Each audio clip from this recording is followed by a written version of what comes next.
A knight's glory is earned on the field of battle. Prove your loyalty and justice in war. And earn your title through victory. Sacrifice is the forge of a knight's glory. That was once certain to me. Until I saw the horrors of violence with my own eyes.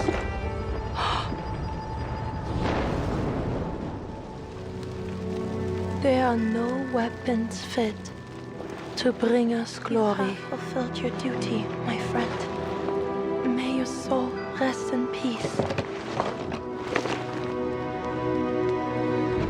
Hands off me! You're my enemy! Hands! Hold still. We need to stop the bleeding.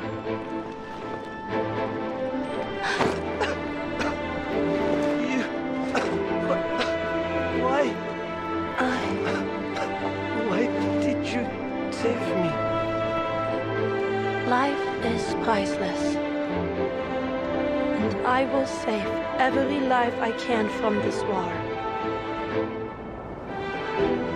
To aid. To heal. And to protect. This is the mission I reclaim. To never give up. And to respect life.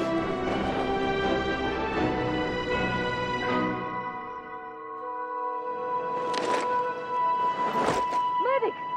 Where's the medic? We have an emergency!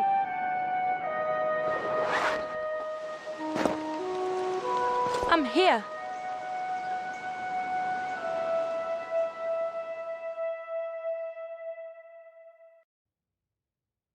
Feast your eyes on this priceless treasure. A chrysoberyl cat's eye. One of a kind. Get it while you can. Priceless Extraordinary treasure? specimen. Just look, its golden fire blazes in the sunlight. A unique heirloom. This crafted from treasure an of yours ancient family. is just a rock, spruced up with arcane skills. Hey, mind your own business. You think it's fake? Prove it. My flame shall reveal the truth. I can feel it now. Every tavernier can manifest their own unique fire. And finally it's my turn. But what will my fire look like? Mighty yet delicate? Practical yet graceful? Or follow in my family's footsteps? Come on, this is the 20th century. Not bad. Oh, a dragon? Non, far too dramatic. I would say a dragon is a perfect fit for an adventurer like you. No, unacceptable. My fire should be down to earth. Like, a match. A lamp. Or even a tiny button. Anything but dragons, anything. I just want something peaceful. Maybe you should try to relax a little first. You're right. I've gotten so bothered by this that I can't see my own art. My fire, clearly. Whatever happens, promise me you won't laugh.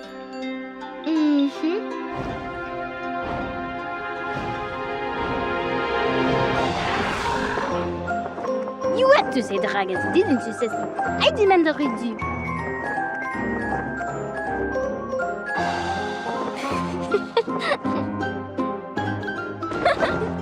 I think he likes you. You promised you wouldn't laugh. Vas-y, Fufu. What? It is fake. I nearly fell for it. She summoned a dragon? Who is she? She's a jewel hunter from the world-famous Tavernier family. Wow! That's so cool! Thank you, Dragon Master. I suppose a dragon isn't so bad after all.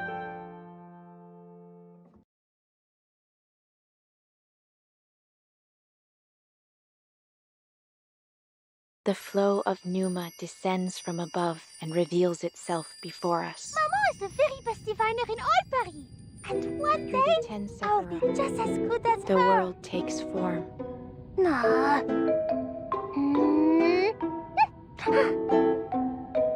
Maman, it worked. Matilda, it is time to go. Madame, your car has arrived. Be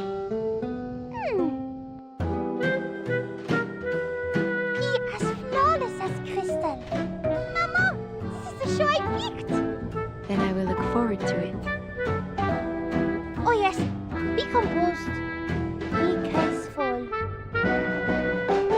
Madame, we've arrived. I always give the best shows. I love that one so well. It was not the first time I saw it. Even the ending. Our futures are scripted. Like a play. It all happened as you said, Farid. What do you see in my future, then? Is the parlor still closed today? I hear the owner fell ill. Oh, shame.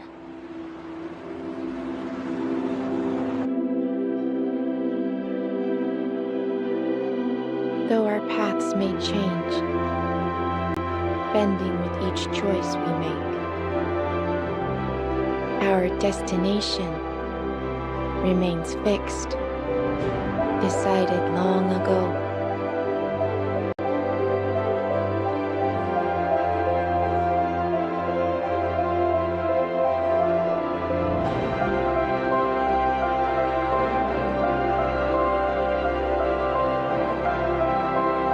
Maman, I saw your ending. Maman, what will become of me? All will unfold just as fate has promised, until something beyond fate comes to pass.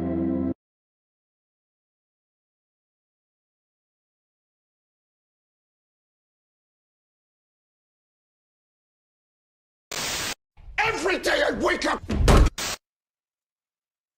Okay. Let me know if the fan's too loud. It's kind of warm in here, but I'll kill it if it's coming through. Why is my chat not showing up in Restream? What the fuck? I'm so tired. That was such a difficult question to answer. Oh, no, dog. My back was giving me trouble again, so I just took a nap.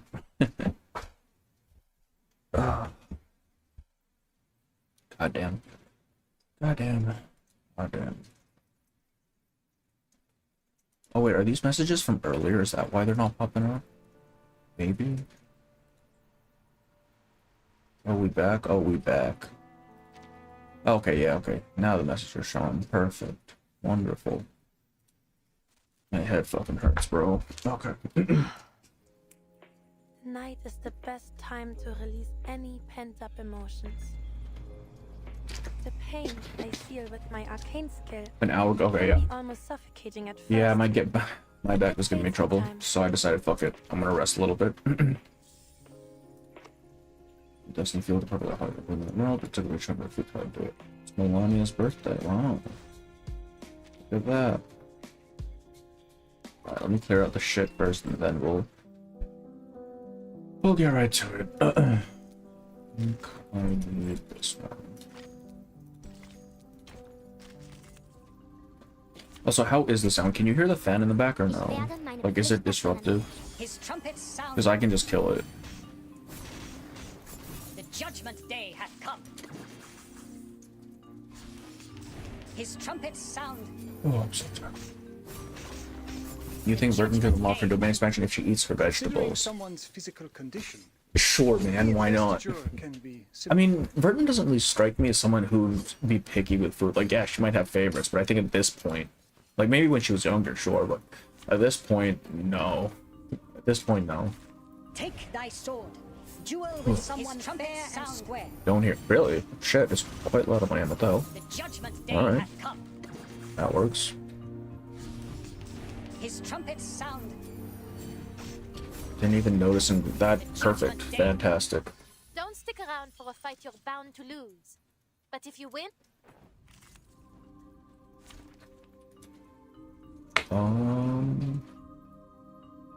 Okay. I think we can stick it up for now.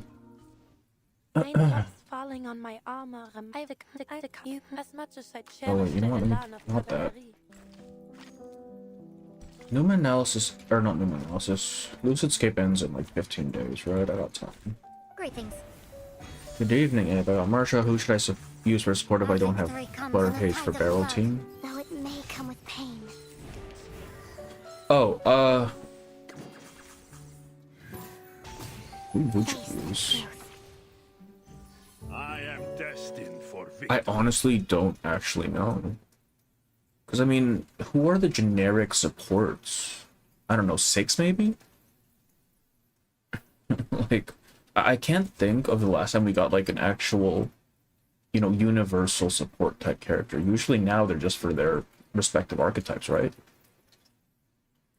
Just what was that thumbnail, my guy? You know, I was struck by inspiration, so I had to use it. Hello. There is a new limbo, yes. I haven't done it yet, but I think that all doesn't reset for a while. On my armor Let me just make sure. of my training. Parts on 26 days, 11. Oh, I got time. Back when 6 was teaser. Oh, yeah. Hey, maybe. I actually don't know if his Euphoria makes him good. I'm hoping it does.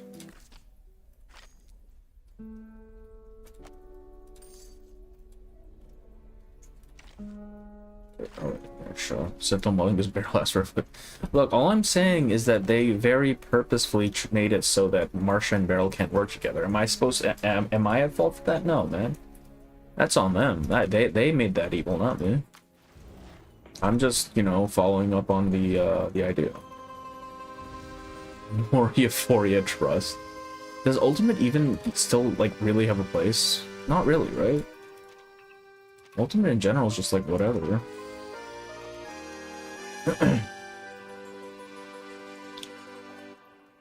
In the name of chivalry. Did I already do her survey? I feel like I did. I did, nice. Oh, right, the sandbox. We will do the sandbox after this one, I think. After we do Marsha, we'll do sandbox, and then we'll do... Who's the anecdote again? Moldir? Moldir. Country boy and goth girl meme. I don't think I know... Oh, no, I think I know that one. I think. Is it the one from Breaking Bad? On the inside.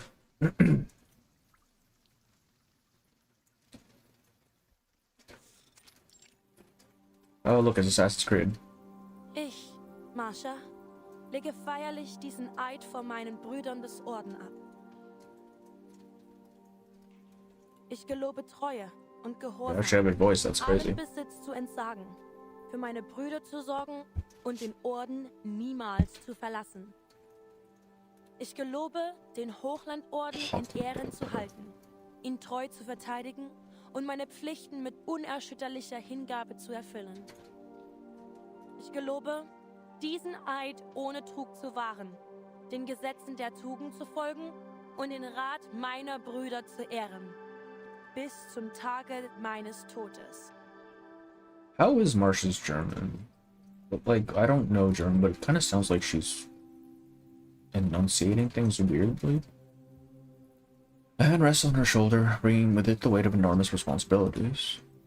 In the name of our sacred order and with the blessing of the Lord above, we accept your oath. We bestow upon you these gifts, bread, pure water, and your robes, bro. She puts her hands together and allows the heavy cloak to settle on her shoulders. Another weight shifts onto the cloak, a hand. From today onwards, you walk the path of a knight. It is more of a burden than an honor, Marsha. Bit of an opinion, I think. I kind of like the somehow that happened thing because that's how reality works, somehow. I mean, I think it's just based on execution, right? Like, how well it fits into whatever narrative you're working with. Waiting for Corn to get any story Is she still not been any story? Not even anecdotes? God damn, man. You'll learn that it is as much a burden as any element. I understand. She clutches her hands together, feeling the warm moisture on her palms.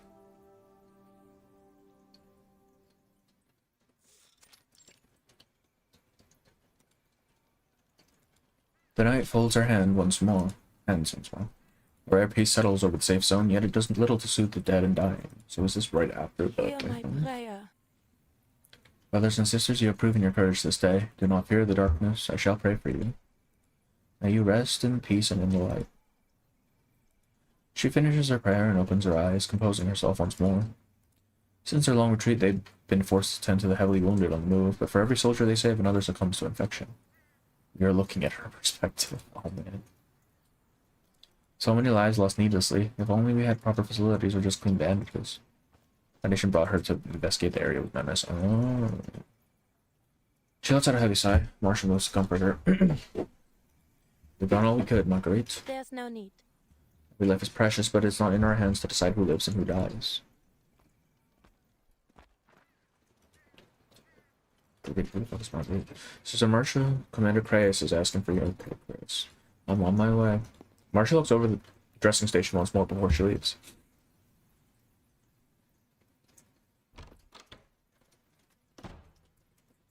Commander Creyas. Thanks. I received a report from Razor Squad. It's every time these guys get brought up, though. They say they've encountered a Hawkman Knight in Sam, not far from the front lines. Do you mean? Someone from my order. It seems so. Razor has attempted contact, but she made it clear she has no intention of evacuating. I need you to go to Senna and find out what's going on. We've temporarily put Manus Vindicte on the back foot, but it's only a matter of time until they come back in force. We can't have these sorts of loose ends blunting our efforts. Bonus reference at one that doesn't count. That's not in the game, come on. I do believe you may be able to bridge the gap between the Foundation and your former comrade. I'll do my best. At the dressing station. We're moving as many of the wounded as we can from Beard tomorrow. Real hospitals. They'll see proper care. There's a train to send in 2 hours. You're to leave as soon as possible. Understood, sir.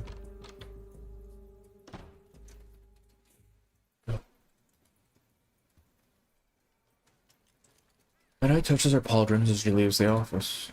I'm glad. It's been so long. She feels a wave of relief, but it's soon tinged with anxiety.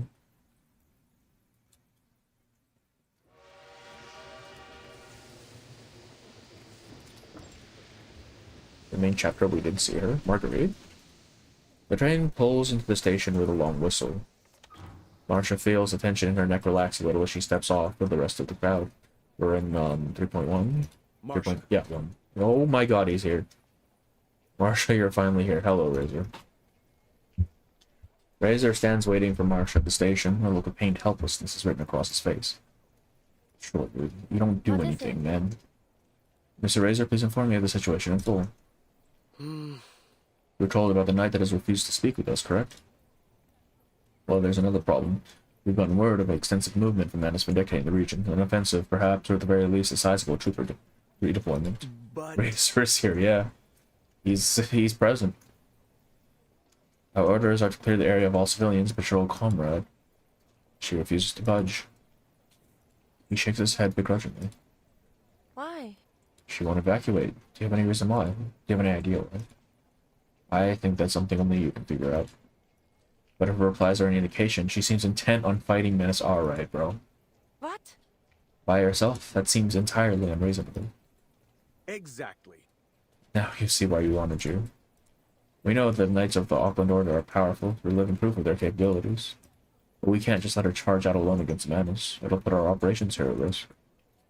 And we don't want unnecessary bloodshed. Our vows are a sacred commitment. It's little wonder she would want to fight. Still, I don't understand why someone from my order would refuse to cooperate. What happened? There must be some reason she's being so stubborn. I wonder what she's after. Marsha keeps that question in her mind as she takes her leave from Razor and walks from the station into the city.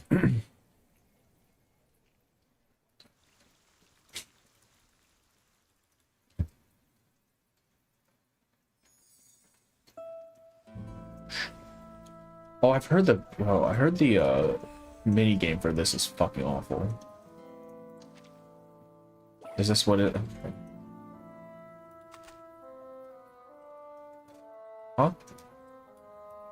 What do I do, dog? Use my mouse? Yep.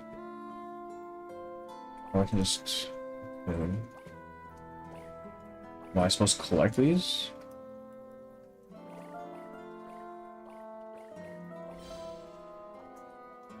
It really is. Is this just collecting shit? I'm gonna assume there's like enemies or something later down the line. Sen. Yeah, is leaving.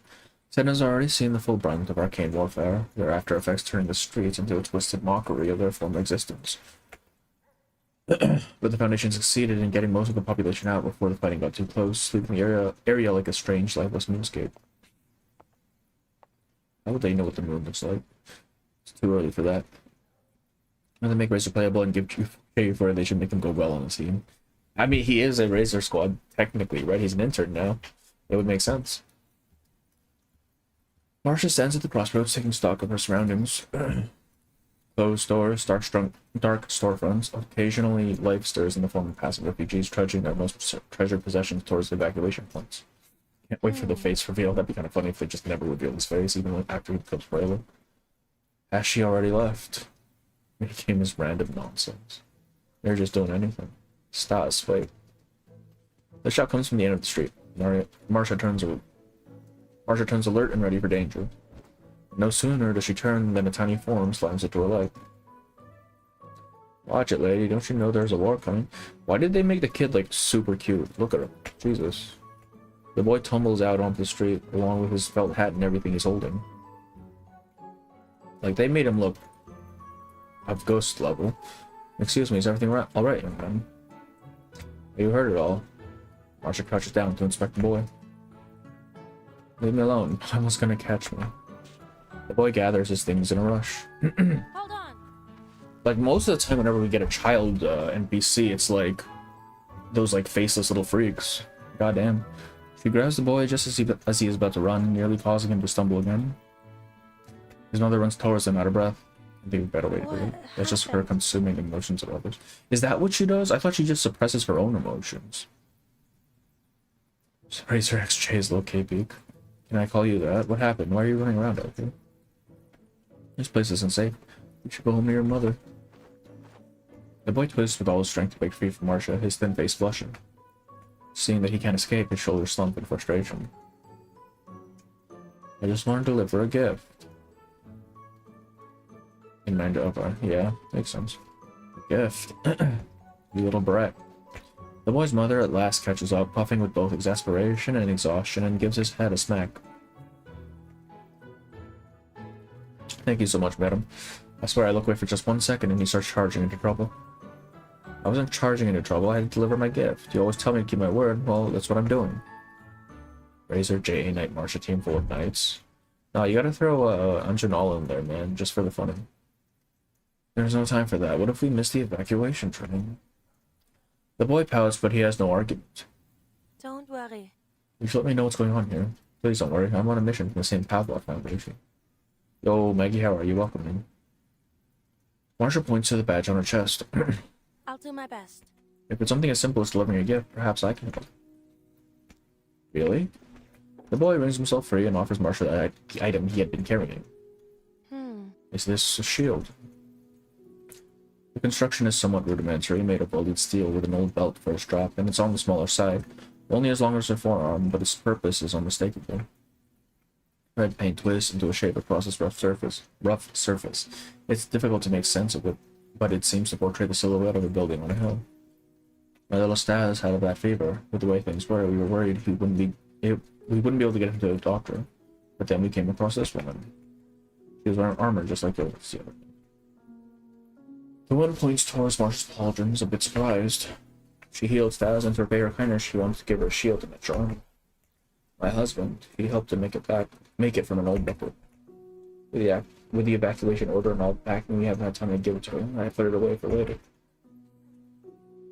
But then Stas had in the fire, and since then I haven't had a moment's peace. Do you mean? The sigil on the shield, is it meant to be a castle on a hill? That's right. Are you...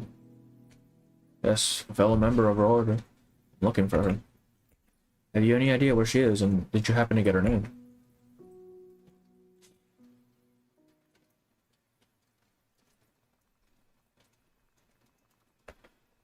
Within an old but tidy house, a kettle begins to roll and cry with steam. A woman in knightly armor sits on a wooden chair, cleaning her helmet with care. It bears the scratches and scuffs of untold numbers of battles, yet it has clearly been meticulously maintained. A knock at the door breaks the rhythm of her work. Who is it? Sister Adelheid, are you in there? Adelheid. The sound is soft and faint, filtered by the door, but Adelheid feels her heart skip. Adelheid. It's me, Marsha. It's a voice she could never mistake. Her palms feel numb as she moves towards the door. She almost involuntarily jerks it open. The face she sees behind the door is both everything she feared and hoped for. A face she once thought gone and buried, a face that elicits grief and sorrow in every reflection, but now all she feels is joy. I'm glad. It really is you. The woman in front of her is tired, maybe from a long journey, but breathing, radiating warmth. Not a skeleton, not some revenant or nightmare. Living, breathing at her doorstep. Marsha? You're alive. Oh, right, because they all fucking thought she died in the war, dude. She nearly leaps towards her, her hands stretch outward, but she freezes in place from shock or awe or fear. She can't say. Yet Marsha reaches in and pulls her into a warm embrace. Adelheid. Survived Dead Man's Hill. So glad you did as well. It is a true blessing to be able to reunite in these times of war. Adelheid lets out a long, drawn breath and nestles into the hug before breaking from it with a reassuring pat. Yes. Come inside. The winter has come early this year. I'd rather not let it chill in.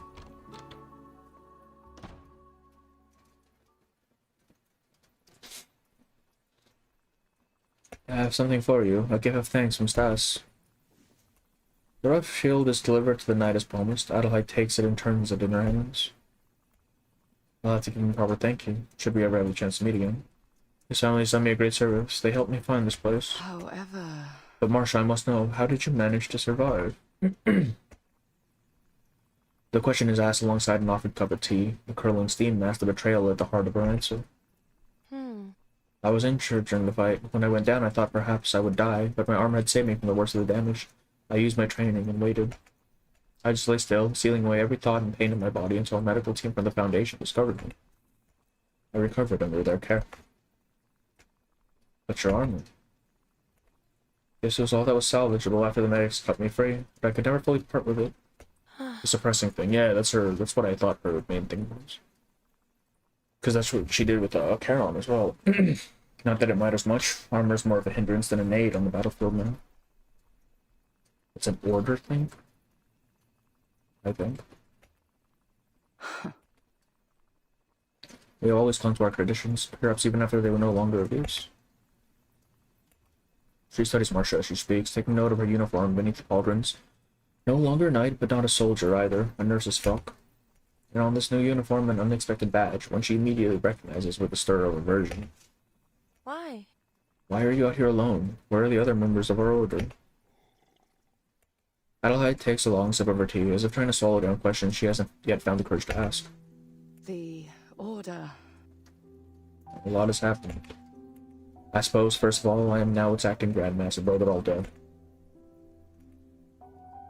In the event of the Grandmaster's death, the role is passed to the knight with the highest seniority until a new leader is confirmed. Neither needs to remind the other of this plain fact. What? What happened to Master Herman?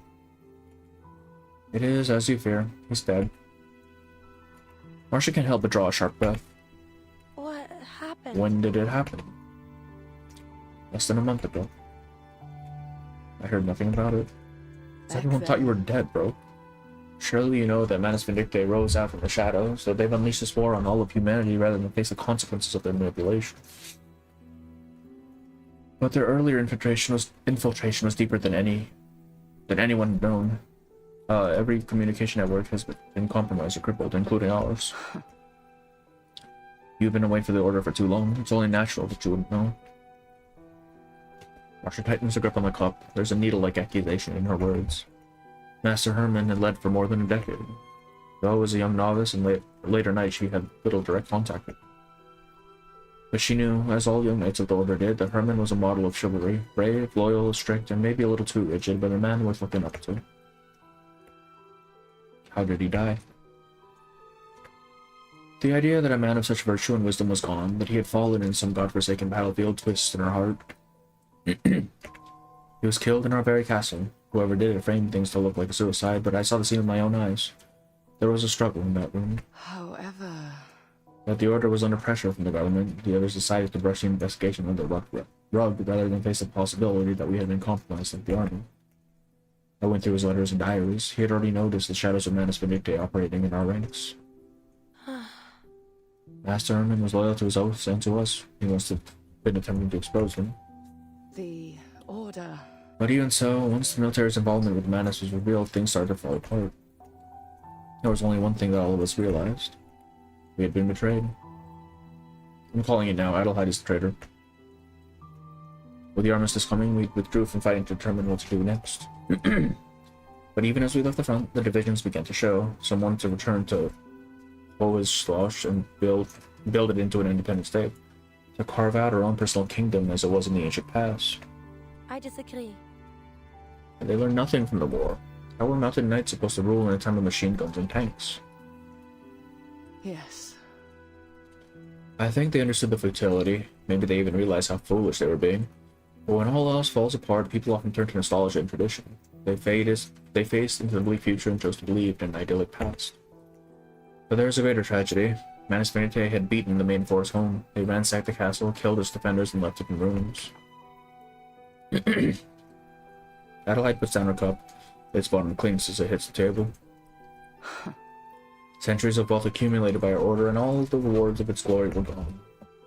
Our treasures are doubtless being melted down to fuel their schemes. Marsha closes her eyes. She knows every room, every corridor, every pillar of that castle. It was her home. She imagines all those familiar things being torn down, stripped, sold for parts, and melted into scrap. A firestorm of anger and humiliation wells up inside her. But years of training kick in, and she calms herself with her arcane skill. I hope the castle will be restored. The emotions fall away and reason takes over. Something clicks in her mind. Is that why you haven't left this place? Adelheid's lips curve. Marsha. So, then you have come to me on behalf of your foundation. You're a traitor, boys.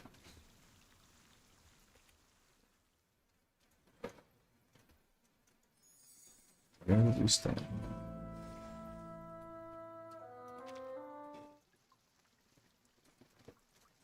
The first lesson.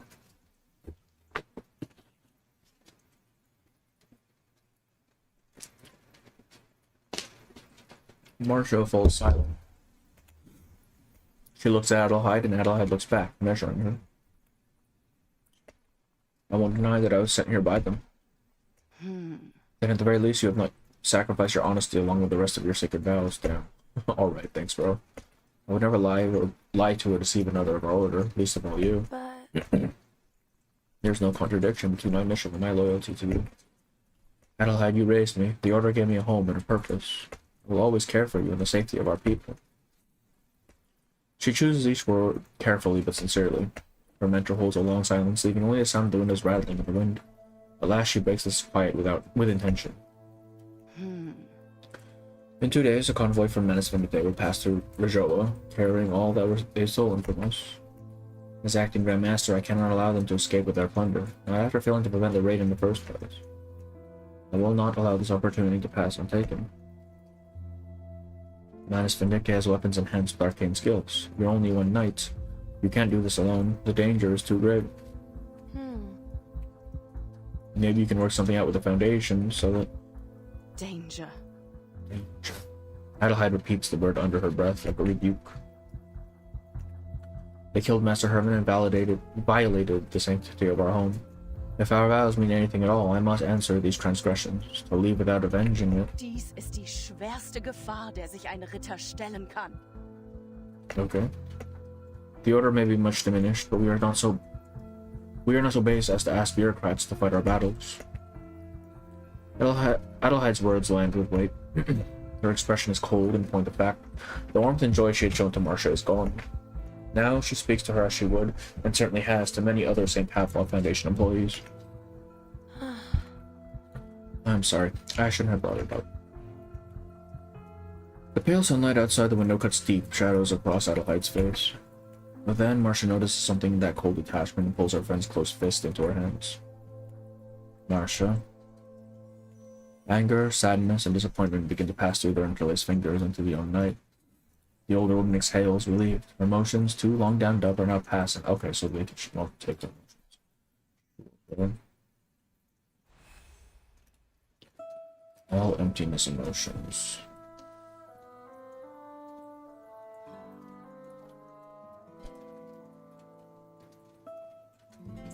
Okay, so we don't want to hit that, sure.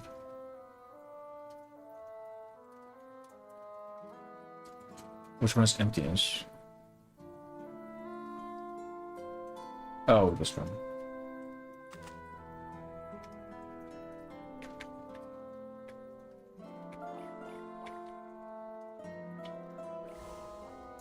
What? Was red not emptiness?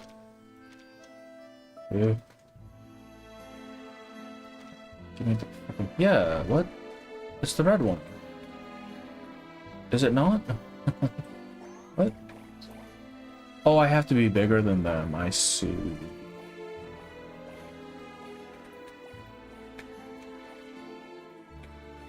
Yeah, okay, that makes sense. Oh my god, it's so slow. Fucker. Okay. I can see where the frustration comes from.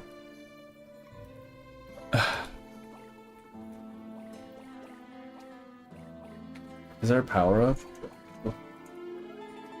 Bottom right.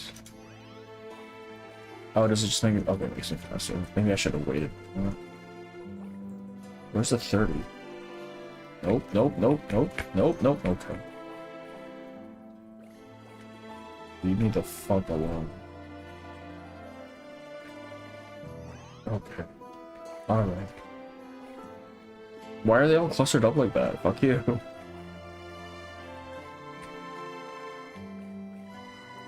Oh my god.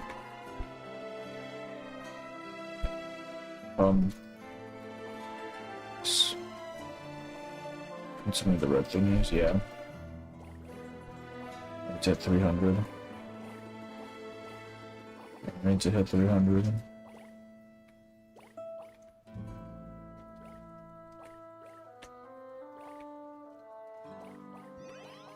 There we go. Okay, I can see why that would be annoying. It's a fun game, hello Angela.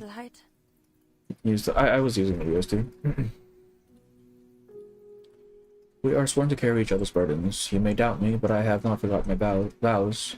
Those words made us sisters, and I will never forsake that bond. She can feel Adelaide's emotions spin over the words. A rush of anger, pain, and sorrow floods between them. Oops. Not that. Well, then. You say you remember our teachings. Do you not remember the danger in taking in another's emotions? It is a last resort, and one only used in times of great peril. Did I fail to impress that lesson on you, too? Marsha smiles, feeling like the clueless young novice she once was, with a rush of embarrassment, then guilt, but also affection. But... You taught me to put the needs of my comrades above all other things. That includes sharing their pain and their duty. So allow me to fight with you. If we stand together, we may stand a chance at succeeding.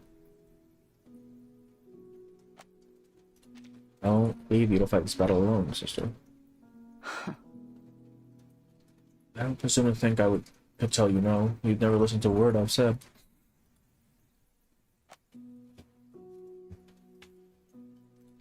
Marsha looks up at her mentor, feeling a hot flush of pride pass through her. You leave it done.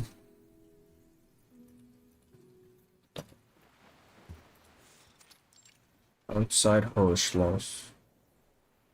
This is just Antarctica, bro. Or Argentina, rather.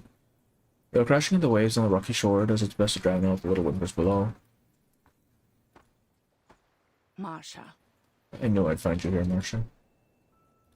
The young girl looks up, her face streaked with tears. What's going on? It was the other novices again, wasn't it?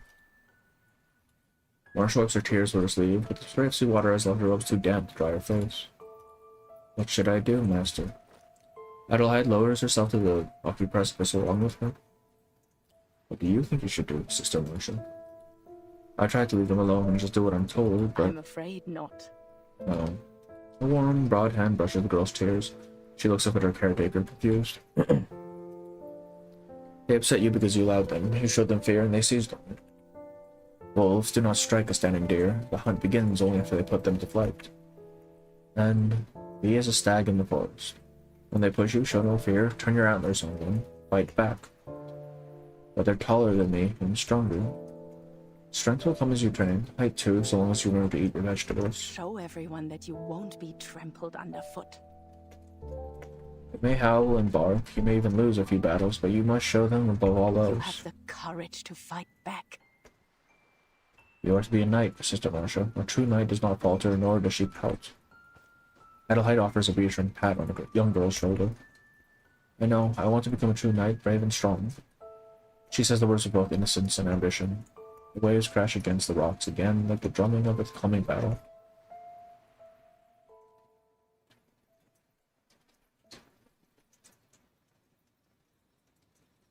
Marsha opens her eyes. In the dark room, the only thing she can see is the faint metallic shimmer of light glinting off of her pauldrons. Good. I don't need to wake you. By the window, Adelheid is already packing. Stash's shield is fastened at her waist. Marsha lets out a long breath. Please wait, Adelheid. I'll be ready in a minute. Soon, Marsha shoulders her first aid kit and heads out with Adelheid.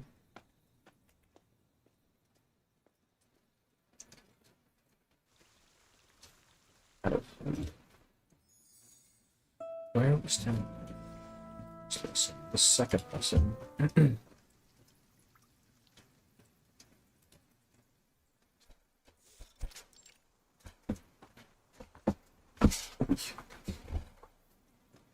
The two knights begin their journey across the war-torn countryside and reach Virgil by nightfall. They stop at the outskirts of the town already dilapidated before the war, a maze of husked-out ruins and empty buildings. Their convoy should pass through here this time tomorrow. The roads narrow here before passing through the town center. They'll force them to slow and move in a single file. This is where we launch our attack. Adelheid surveys their surroundings and points to the only path leading through the town. Houses here are all abandoned, most left in a hurry. There should still be some things left behind. We can borrow this house for the night. Marsha walks to the back of the house and examines it carefully. Under the eaves, strings of dried nettle and yarrow sway in the wind. Marsha touches them, sweeping the dust away. I can hardly believe it. Has your foundation given you leave to come along with me? No. I've reported back to my commander and to Mr. Razor. At any rate, my task was to convince you to leave Sen. I would say this is an interpretation of those orders. She doesn't respond. The brisk wind passing through the old town rises to fill the void. Marsha. I'm truly glad you survived. You've broken your vow. Yes, I still don't understand your decision. Why didn't you ever attempt to contact us? Why would you want to leave our order?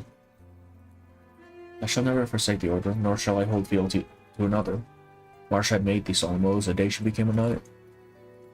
She'd been waiting for these questions, accusations even, but when they arrived she found that Adelheid's tone was far gentler than she expected. I could not bear to take another soldier's life. The path of knighthood should not be one of endless slaughter on the battlefield.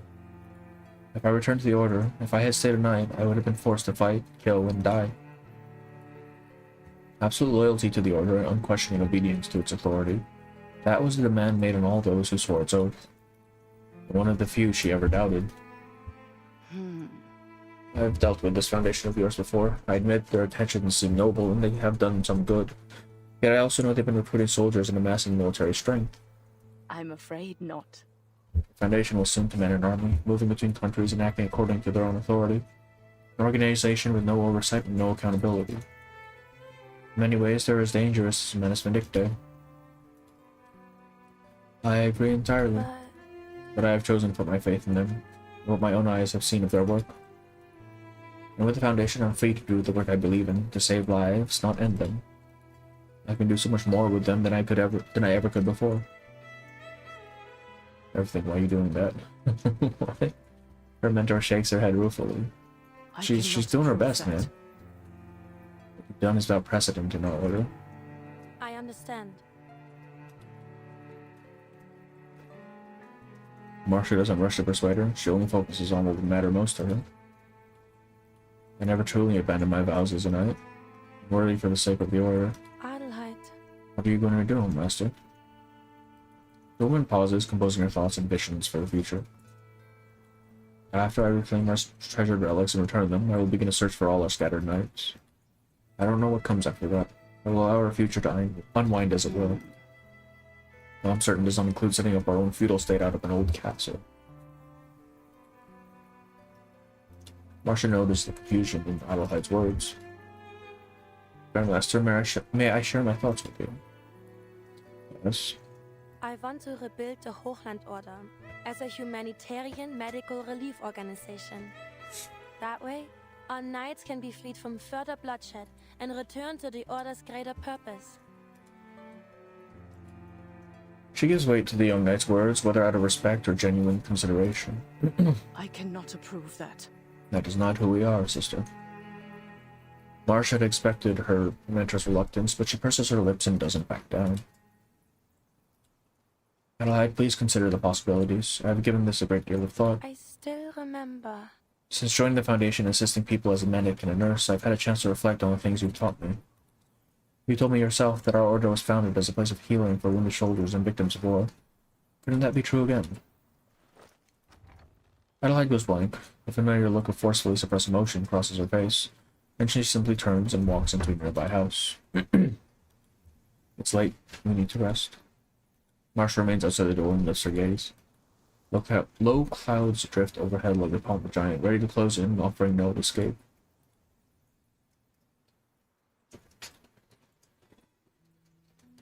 And she can just change a costume. Yeah, what are you doing, Marsha? Come on. This isn't your place anymore. Sigh. Marsha limps into the castle. Her figure looks small beneath the towering columns. A shadow falls over her, swallowing her entirely. Adelheid? The knight wears a stern expression. She seems to have been waiting for some time. I watched your training today. You were ordered to fall back, yet you chose to stay behind and hold off the pursuers. Yes, ma'am. What's your reason? You were wounded. Someone had to buy him time, or the whole team might have been caught. And you believe your sacrifice would guarantee their escape. Mission accomplished. Is that correct? Yes, ma'am. Did you buy them enough time? No, ma'am. After I died, the pursuers caught up with the rest of the team. Her heroic sacrifices ended prematurely. Tapped by a blunted spear, she was declared dead and put out of the fight. You stayed behind alone, without any cover, without a plan. All you ended up doing was throwing your life away. Like what she's doing right now. The young knight is struck by her master's criticism, but she steels herself and defends her choice. The problem was our choice of evacuation route. If we had attempted the other mountain pass, where the path was narrow, I would have been able to buy them enough time. This is my choice. A knight, a true knight, is never afraid of death in the service of duty. She looks up at Adelheid, staring straight into her eyes, her lips pressed into a hard line. What if... If there is no narrow pass next time, what if you cannot guarantee your sacrifice will mean anything at all? Marsha. You think I don't know, you child? It wouldn't have made a difference. You've always acted recklessly. You volunteered to man the battering ram without even knowing how it works. You're the first to the front in every shield wall and the first to leap into every fight. You were too bold. It seemed as if you would not accept any fate except that of a martyr. Her tone is self-critical, but she softens as she leans towards Marsha. I understand. I know you're eager to prove yourself. You want to show you're worthy of our vows with some great act of sacrifice. People to forget that you're just some lost orphan miscarved in the snow. Marsha. That you are instead a valiant knight, a fighter worth celebrating through the ages. Isn't that right, Marsha? Marsha freezes, her face flushing hot. Her deepest desire has been laid bare with complete precision. Yes, it's true. However... You've replaced your fear with bravado, but you haven't learned to use your courage effectively, making you foolhardy. Adelheid. Where are we going? Their footsteps echo through the empty hallway, time seeming to slip away in the rhythmic echoes. A new lesson. Something just as important as bravery. Did I miss something? Cherish your life. No.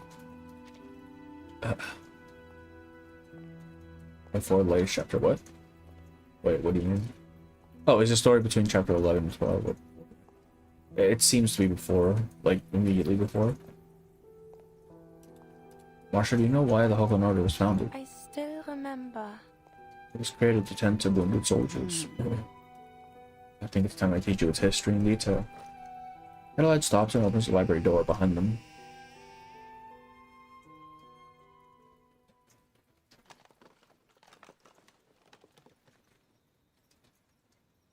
The night is dark. Not a single light nor star illuminates the space beyond her view. Marsha listens to the rustling that pulls her from her sleep. After this is late. Yeah. Wait, isn't that what I said? Someone has slipped inside in the middle of the night and is rummaging around with something. All but invisible in the darkness, she can spy Adelheid stirring awake. Without changing a word, they both continue to feign sleep, waiting for the intruders to come closer. Shoot.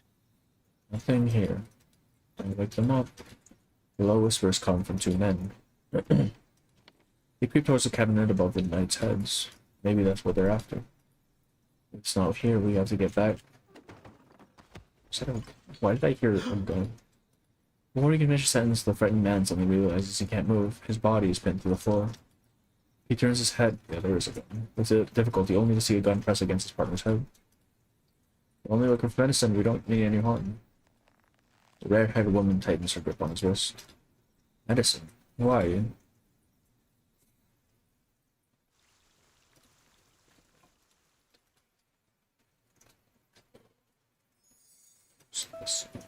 Listen. As their shield.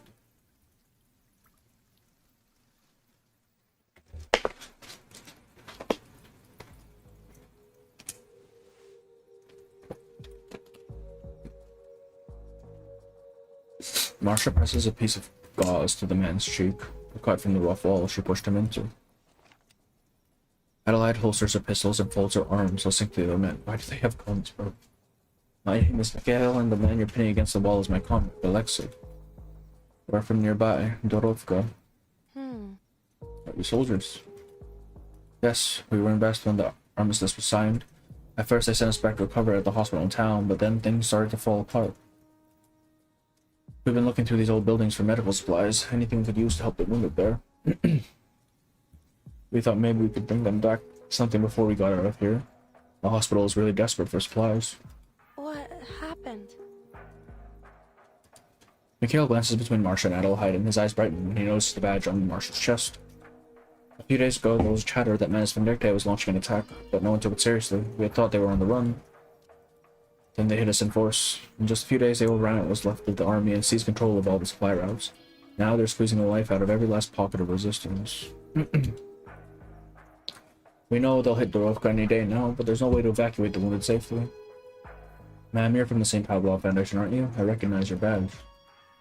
Mikhail's fleeting gaze on Marsha says what he cannot. That's correct. Mikhail, do you know how many people are still in the hospital? About 100. Mostly the wounded that are too weak to move, along with the doctors and nurses. What'll happen if Manus Vindicte surrounds the hospital? The scenario plays out in Marsha's mind to its inevitable end. I will contact the Foundation and Sam, explain the situation, and request immediate support.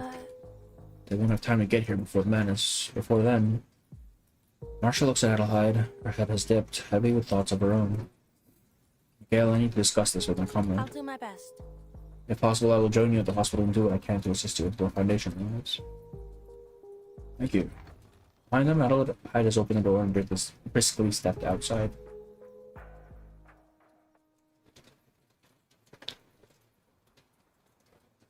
Outside the house, Adelheid removes the little shield hanging at her waist. Thin sheet metal with a rough weld, never properly polished, its uneven edges sitting in her palms as she turns it in her hands. What if... By this time tomorrow, we may have reclaimed our stolen relics. All the wealth and history of our order lies just out of grasp. The thin morning light turns the distant horizon pale. By this time tomorrow, that hospital and all the people inside may be nothing more than a charred room. Adelheid. These people need our help. Adelheid frowns, yet her eyes cannot help tracing the simple strokes painted across the shield. Taz had never seen their home. He had no idea what house actually looked like. But through Adelaide's words, it seems he imagined it as an unyielding tower that stood tall atop a mountain for 1,000 years. A castle where generations of knights lived, fighting for justice in service of the weak and the needy. The place she had left before coming to Sen, where she had met a boy in need of help. The boy who had painted his tall and noble tower this time. Losing this relic has laid our shame bare to the whole world. As acting Grand Master, I failed to stop them. I was derelict in my most sacred duty. Now I have a chance to right this injustice. I cannot allow them to escape. If the Order is to survive, we must reclaim those priceless treasures. Adelaide looks down the road towards the town center, conflict tightening her expression. You shall be the shield that protects the weak. Adelaide replies with a dry, bitter laugh. We always recite the words in the code of chivalry and knight's vows before we march. Whether to defend a knight's honor or save precious lives, such things ought not be weighed against one another. However... And here we are, forced to decide. Marsha walks up to her mentor and comrade in arms. Adelheid. Remind me, why did you receive this shield? She replies with a sharp glance deep with turmoil. Back then. The boy lingered in death's hands, sick with a deadly fever, but I cured him. In turn, I suppose he wanted to protect me. It may not be the equal of our greatest relics, but it was given with noble intention. Neither need to say the obvious. A bullet would pass through that thin sheet metal like it was paper. But Adelheid planned to carry it into battle for the same. Vows have always been in service to the people like him, without expectation of reward. But... That single act of mercy is more worthy of our vows than 1,000 gilded relics in chests of looted gold. That shield is proof of your honor as a knight. I don't see a dilemma at all. Marsha's voice is as soft as rustling grass. She knows she's challenging everything her mentor has ever held dear, but she will not let it go unsaid. If we miss this opportunity, there may be another chance to reclaim what we lost. But the Order has a long way ahead. Long enough for us to restore its glory and fill that empty castle once more. Let it begin with that rusty shield. Let it be the sign of what is to be a true knight. Marsha stands firm. She can sense her old master hesitating, and all she needs is a gentle push. And for as much as it might herald a new beginning, that tower on her shield is also a reminder of her roots. You've changed. I remember when you were the one that couldn't wait to face the enemy, leaping to your death instead of falling back to care for the wounded. Marsha smiles softly. I just hope that the changes I have gone through will lead me to a brighter future. Two Oakland Knights in their defense, the hospital may just hold out until the Foundation support arrives. Marsha exhales in relief. Thank you, Adelaide. She smiles and takes out her communicator. This fucking thing again. Alright. Mr. Razor, we have an emergency. Adelaide gives the shield one last glance before fastening it back to her waist.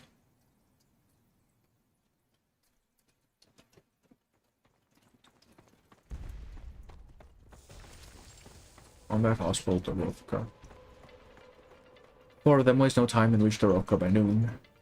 Oh, they can spy the hospital from the end of the road. But something else comes into view as well, rising smoke. Oh right, the two.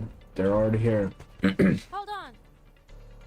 Marsha grabs the soldier just before he begins to charge. She fixes her focus on the distant scene. The smoke isn't coming from the hospital, it's ringing inside. They're still fighting. What's up?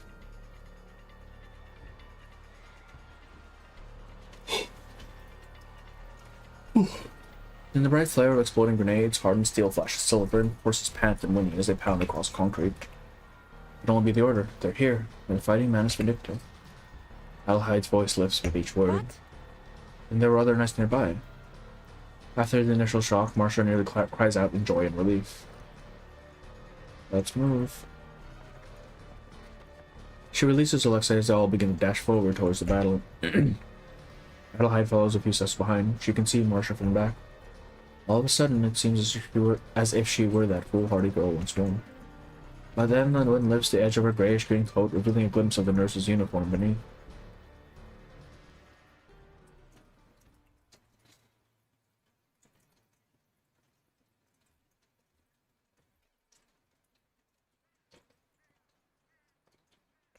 The unexpected arrival of a dozen knights of the Hawkland Order catches the splinter force of Manus Vindicte completely off guard.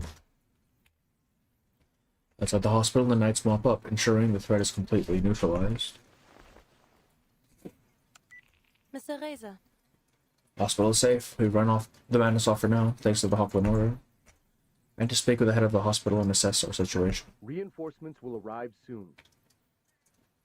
This fucking guy is always late, dog. My god. Your requested reinforcements are still en route. Even if madness aren't a threat for now, the hospital needs to be evacuated. Understood. Actually just potential, man. He doesn't do shit. This is Marsha finishes her report. She is suddenly pulled into a warm, excited embrace. Oh, this is Hildegard. My dear Marsha, you're alive. No.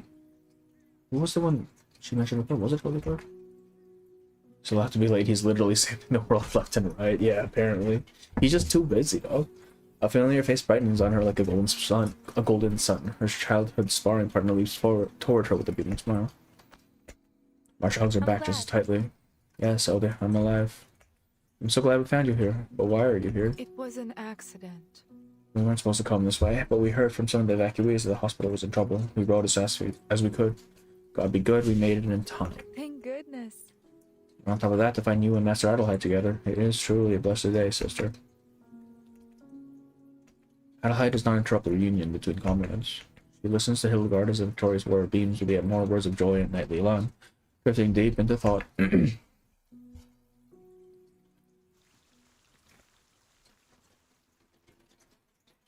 Looks like a... Yeah, I was thinking that as well. Yes. Analgesic method.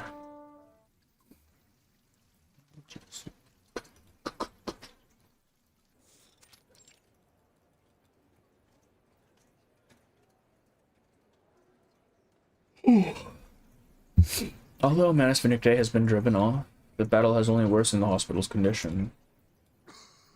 Its corridors, already crowded, have received a new influx of wounded. Coughs and low groans echo out even past the doors. But knights and soldiers can stand help move the wounded through the hallway and into the makeshift triage.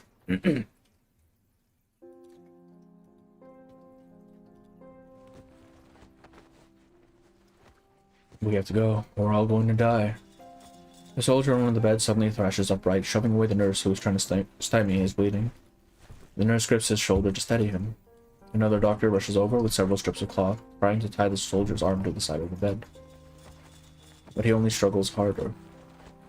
Doctor, he needs a sedative. No, his pulse is too weak. Someone hold him down. Just then, a hand covered in armor reaches in and presses gently on the soldier's forehead. Sister Marsha. In short order, Marsha has made herself indispensable to the staff here as they treat the wounded and dying as best they can. Don't worry. I've used my arcane skill to calm his delirium. You should be able to treat him now. She moves between words, her pale face running damp with sweat. Sister, you arrived just in time. On the bed, the soldier's murmuring softens and his movements slow. The doctor quickly binds his limbs and begins stitching the wound. Sister Marsha. Marsha turns and sees Mikhail in the doorway, accompanied by a woman in a nun's uniform. Marsha checks the soldier for a moment more. When the doctor gives her a nod, she steps towards the door.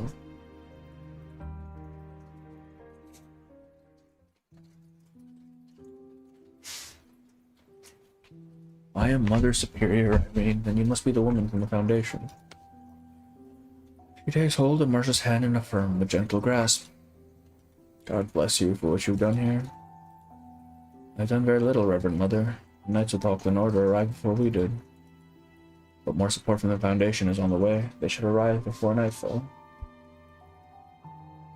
Any help they can provide? Any help they can provide is already a miracle. There are still so many wounded here. These young men need all the help we can give them. In class, welcome in, Pampa. She looks around the hospital, her expression heavy with grief. We'd hoped there would finally be an end to the bloodshed after the armistice, but it seems the war continues, just wearing a different face. With a rumor of bandits and violence further east, everyone is worried for their families, but they want to help. They want to bring an end to this violence. It's that nurse NPC. It's a nurse NPC. Oh, it's the one. Is it the one from Beth's story? The one that was kind of evil. I'll do my best.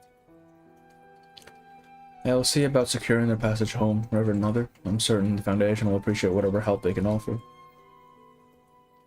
The nun thanks Marsha once again, even more effusively than the last time. Mother, I mean, a panting nurse rushes down the hallway holding an empty glass bottle. We're out of ether. There's only one bottle left in the warehouse. More bad news arrives, and the dutiful woman responds. She must weigh the value of each resource against the lives and suffering around her. Prioritize surgeries. We need to make this battle last until the evening. The others will have to rely on pressure and mobilization. Have we any alcohol left? The nurse nods. Shame, it's all ethyl. More than anything, I think these boys need a stiff drink. But in lieu of that, soak some herbs with it and use them as topical salves. She turns to Marsha. Sister, would you mind relaying the urgency of our situation to the Foundation once more? Don't worry. Marsha looks around the room sees other knights in silver armor working through their injuries and pain to assist the beleaguered hospital staff.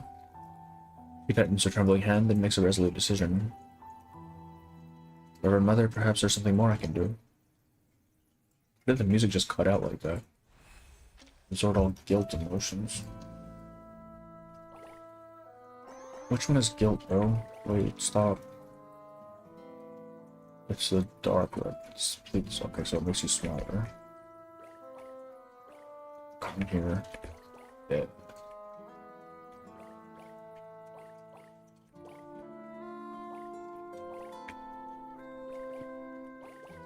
What's this? Okay.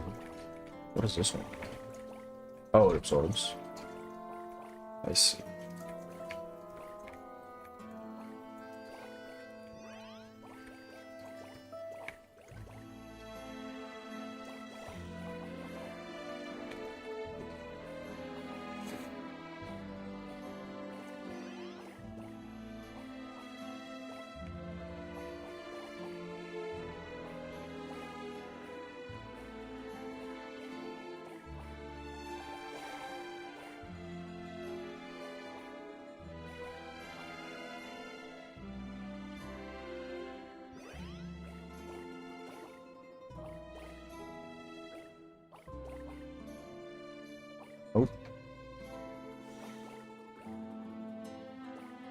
Any alcohol left me on a Saturday? Yeah, sounds about right. Give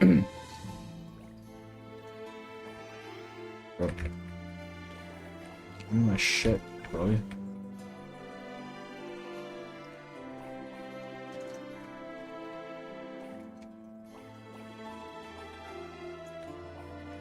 Okay, where is it?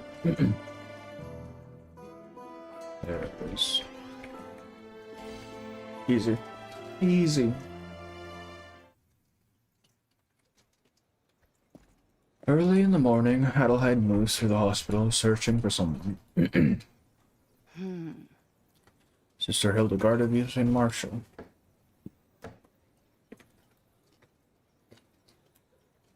Hildegard pauses at the question. She's been boarding up doors and windows since the evening prior.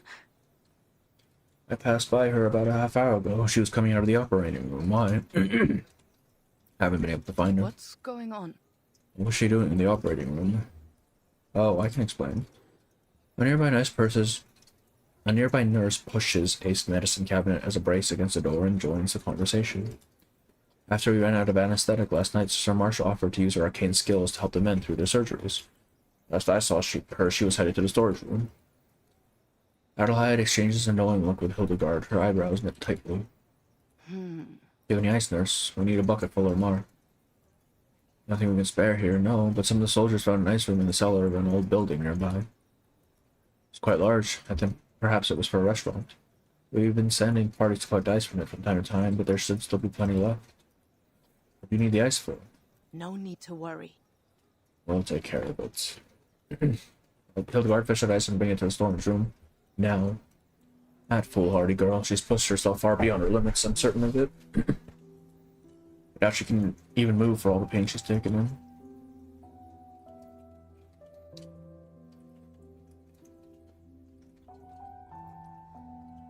As Adelheid enters the storage room, her suspicions are immediately confirmed by the slow, ragged breaths that heave out from the corner. In a room of empty boxes, old sheets, and broken things, she finds Marsha curled up against the wall. Her eyes are shut, tears and sweat form a confluence of rivers as they pour down her cheeks and neck. Marsha. Adelheid hurries to her side and eases her gently to the floor. At just a touch, she can feel the burning heat radiating from her body. Adelheid. Leave it to me. Slow your breathing. There's nothing for it now. You must simply endure. The guard is bringing up some ice water. We'll cool you down just like we used to back home. You remember that. I know you've always feared the cold. You have every reason, but you won't survive this heat. Marsha gives a small nod, forcing a faint, apologetic smile. I understand. You just won't be content until you die a martyr, will you? Why would you do something so reckless? Every time you take in someone else's pain, you put your own life at risk. I know, but how have you? Marsha gasped the words out between heaves, her voice weak. Adelheid is struck in waves, concern, then fury, pity, and lastly pride. Had there been no other nights in the hospital, Marsha might have looked for other options. But she knew the others would understand what she'd done and what to do. It wasn't reckless, it was a calculated risk, an act of complete trust in her comrades in arms. Promise me, Martha. Swear by your oath you will never do this to me again. Marsha. The other knights arrive, hauling a tub and buckets of ice water, barking orders back and forth as they clear space in the crowded room. Together they lift Marsha up and ease her into icy water. Burning heat hits icy cold. The clash is severe, sharp, painful, sending her into convulsing shivers as she sinks into the tub. Words fail to breach through her now clattering teeth. Hot and cold slam into one another like the beginning of a cyclone. The pain swirls in her, tearing her thoughts apart. Her vision darkens. Marsha? She falls back into the abyss.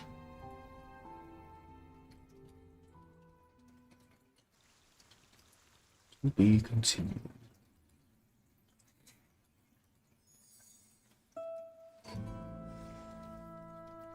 The eagle and the firewood. Ugh.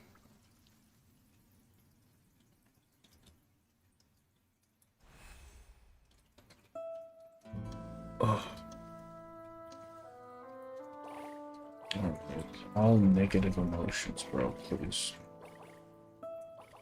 Can't do this. What does the gray one do to you? It's just 5?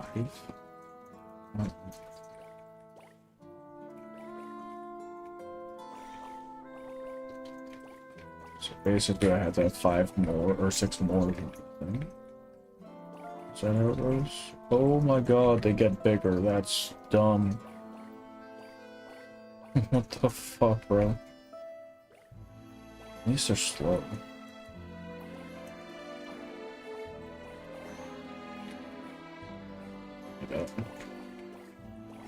Good. Fuck off.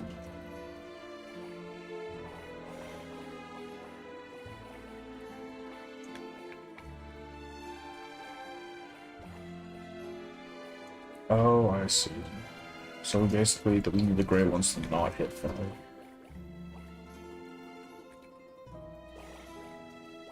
Ooh. Why are they so large? Why are they all so large? Why have you done this to me?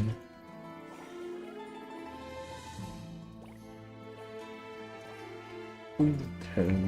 Actually, we take that much one.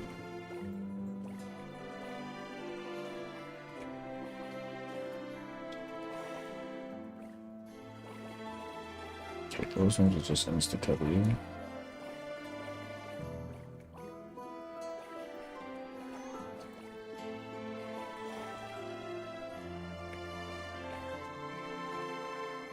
Man, that hurts.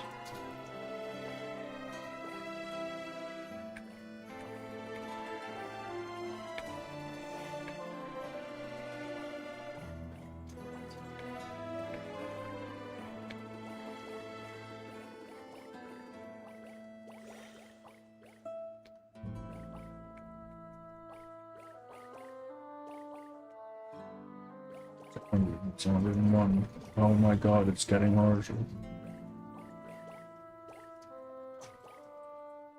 Ooh, fuck.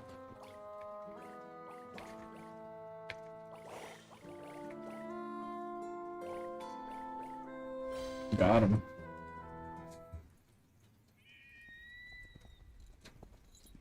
So you're lying around, you were gonna stream or something. This is the one that, yeah, it's kind of annoying, isn't it? Sorry, so far I wanted. Basically, Marsha is reckless as hell. She's just taking the pain of all the people in this hospital and kind of killing herself. Very now, Freya. The oxen lifts its hooves and charges into the fierce alpine wind.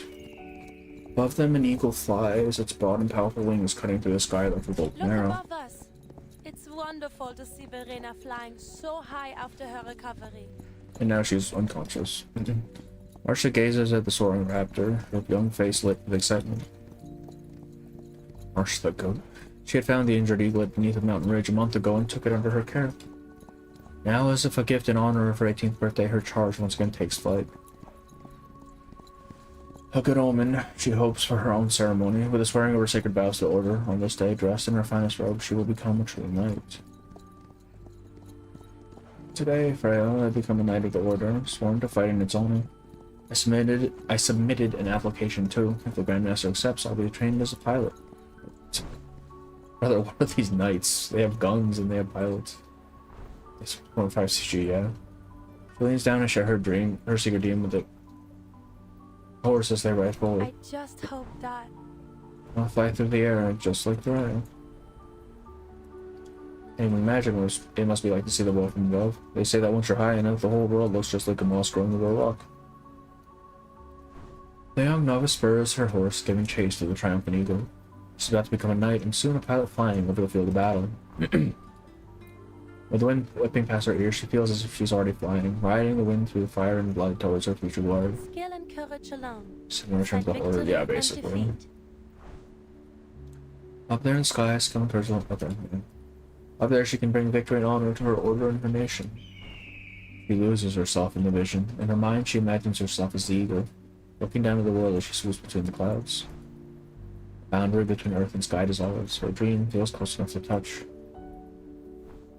Fast and failure to keep up.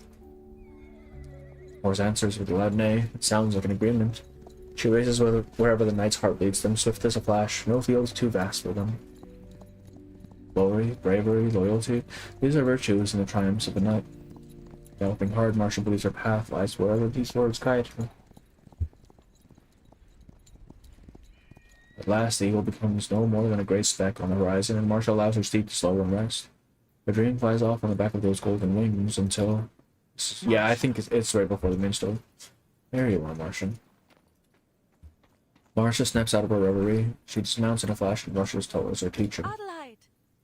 The reply, come, where the Grand Master approved my application. The light sighs. Sorry, Marsha, but you've been assigned to the 15th Infantry Regiment. You depart in 1 week. Adelheid grips Marsha's shoulder firmly, trying to temper her young novice's enthusiasm with a serious look. There's nothing romantic about the field of battle, Marsha. You must be ready to take care of yourself. But how much for? We're not sure. At least I don't think they gave a timeline. At the time, Marsha couldn't fully understand the gravity of her mentor's words. Though she did not get to live out her dream, she was still excited to serve her order. Able to finally march out when glory is a knight. Like something's wrong. These are the fucking fan people were saying it was fine. It's rough. How's that? I asked and they were like, yeah, they can't hear shit, it's fine. Marsha wakes up with a deep ache in her bones, her heartbeat drums in her ears. The ice water has done its job, easing the worst of her pain. She lies on a makeshift bed of sheets, her clothes already dry. I need to thank Adelheid properly. She sits up, and the first thing that meets her eyes is a pair of hands. Nails are uneven, thick calluses cover the joints, the dry skin is cracked, and bronze stains linger around the fingertips. They are hardened hands of a trained knight, reshaped by disinfectant and iodine. You talk, there's some static in it? What the fuck? I'm not sure why that would be the case. Hang on, let me open my stream up and let me see.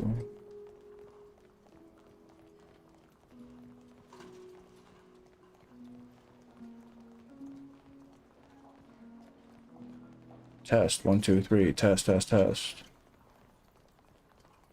It's better now? I think it was just because of the fan.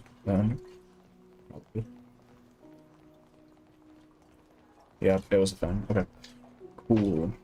Who can check on Ilya? His wounds may be infected. Marsha steps out of the storage room. I have Dakin's solution here. Marsha returns to her work as though nothing had ever happened. Though the words of her mentor linger in the back of her mind. Don't worry. What's this happening?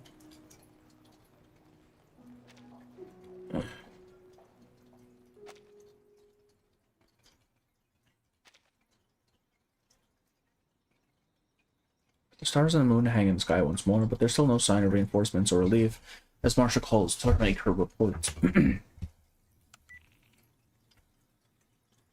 Commander Kreas. If possible, I hope the Foundation will be able to transfer the heavily wounded to safer territory. We'll speak with Razor and leave the matter to him. Mr. Razor was supposed to meet me in town this evening, but I haven't been able to reach him. What the fuck is Razor doing, man? I received the report that he made contact with Mass Vindicta along the way, but as soon as he mops up that little problem, he should arrive at the hospital without delay. Bro is doing everything but showing up. That's great. Marsha allows herself to relax, tense, aching muscles finally slack, though the change would be imperceptible to most. Good. Then I will await his arrival. Are we jumping around? No, I think this is after her little because she was basically in a bit of a coma previous.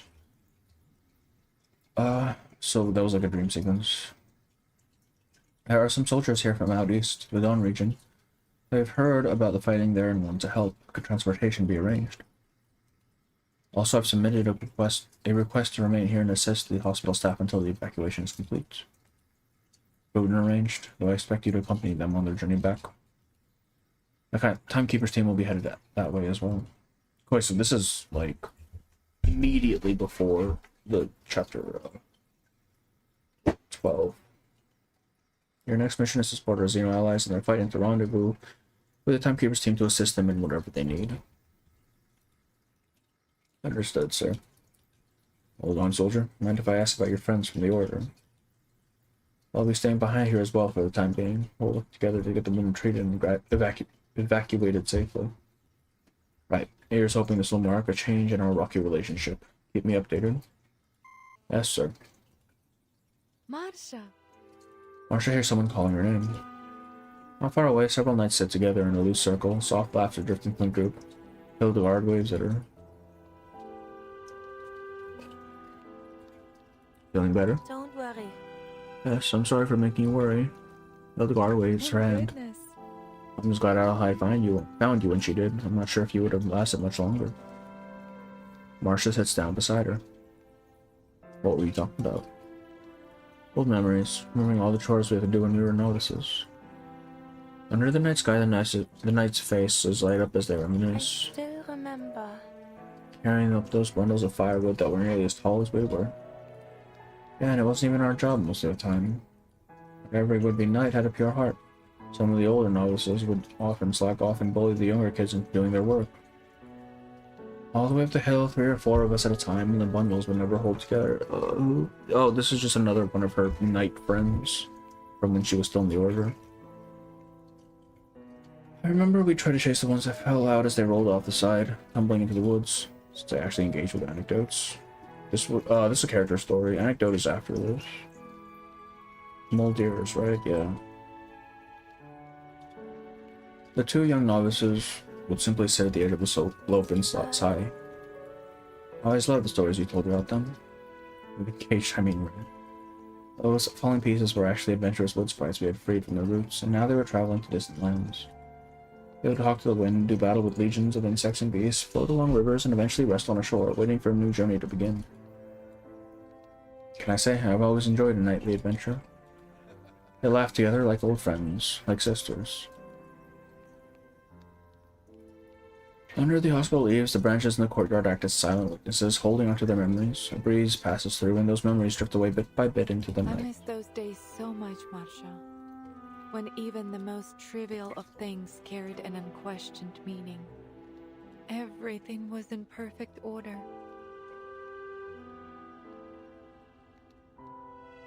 Every bundle of wood had its purpose, even if it was only meant to warm a study room. Should be simple as that. Knights set out to fight for justice and Wonderland, returning laden with treasures and glory. This was the story they wanted for themselves. Back then, they couldn't or wouldn't imagine any other end. Have you spoken to the Grand Master? I have. We're all concerned with what we should do next. Marsha, you found your own path, haven't you?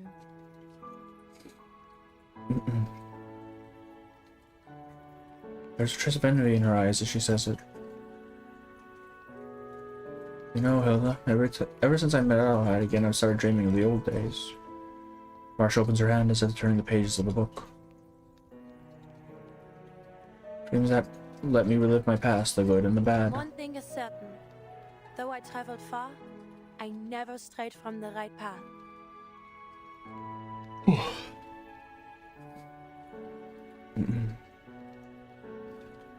Seeing things here, I think that's true of the Knights of Oakland as well. Marsha glances around at the end of her words.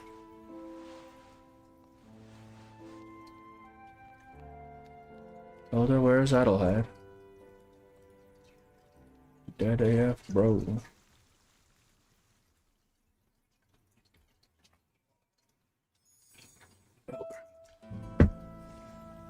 The burden of glory. I'm assuming she went to get the treasures. Even though everyone told her not to. Outside Combat Hospital. Marsha finds... No, I guess not. Finds the knight a short walk from the hospital, sitting in a quiet contemplation at the edge of the field. She sits down near her without intruding. Came with Marsha in the main chapter. It's been so long. The knights sit among the bending tall grass like an old stone, as if she had always been there. Sit in silence and set the mind to quiet is an essential virtue for a knight. In contemplation, we may search our resolve and explore the depths of our belief. Red herring chestplate. It was a lecture she had heard before, and the message was clear, so for some time longer they sit together in silence, accompanied only by the rustle of the autumn wind.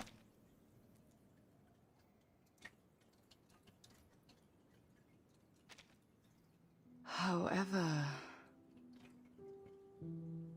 With our training, we can sometimes forget that we need to use arcane skills to quiet our emotion. Sometimes it is better to do battle with the trouble in your hearts instead of pushing it away. What is it that you're fighting, Adelheid? Regret. When I saw our knights outside the hospital, I was relieved. Overjoyed to have found some of our lost comrades, but though we saved these people, we left Virgilla. We let menace slip through our hands. I can hardly believe it. I cannot find a center between my joy and my despair. Now the path ahead for Order seems more unclear than ever before. We made the right decision based on what we knew. I didn't, and I'm greatly heartened to have found Hildegard and the others. That is itself a blessing. However... They did not come here for me. I didn't know they were here. I didn't even know they were alive. Our order has no home and no direction. It has only magnified my disgrace. There's no need. I know the burdens of command weigh heavy on you, sister, but you must not be so harsh on yourself. You were given responsibility for an organization that was already fallen to ruin. Its troubles are not of your making. There is little solace in that. But though I may not have created these troubles, I have been a steward over them, and stubbornly refused to fix them. And I think I found the reason. I am in search of an answer, not just for the Order, but for my own sake. Who is responsible for the Order's downfall? A cruel question. Annus Vindictae? That answer's too easy. To blame an enemy for our downfall is a hollow excuse. Do I blame the Kaiser? The military? The state? How long have we served the rulers of this land and never once doubted their authority? But I fear the truth is all too simple. The Order has grown outdated. The age of chivalry is long over. We've always been a mere remnant. The horrors of this war come as a long-awaited death. But... Adelheid raises her hand, stopping Marsha. Back then, When I found you in that storage room, I was filled with guilt and regret. I felt the same way the day I heard of your death. I'll never regret saving you from that snow, child. But perhaps I was wrong to bring you to the Order. You could have lived some happy life with a normal family. Instead, we forced you to suppress your nature, molded you into a warrior, and convinced you that it was your duty to give your life for the sake of your vows. A silent grief strikes Marsha's heart. Adelheid had carried her death all this time. Adelheid. I'm sorry I didn't tell you then. I shouldn't have let you carry that guilt. This is my choice. I don't regret becoming a knight, Adelheid. My days with the Order have given me the most precious gift. It is the character you, Adelheid the Order, gave to me that has kept me from despair in the face of horror. It is my vows that keep me on the path when the way is narrow and the road uneasy.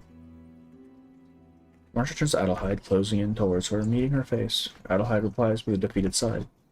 I understand. Once you brought your temperature down, I left to help the others. However... I feel as though I looked away only a moment before you right back up, tending to the wounded as if you had forgotten you had nearly died.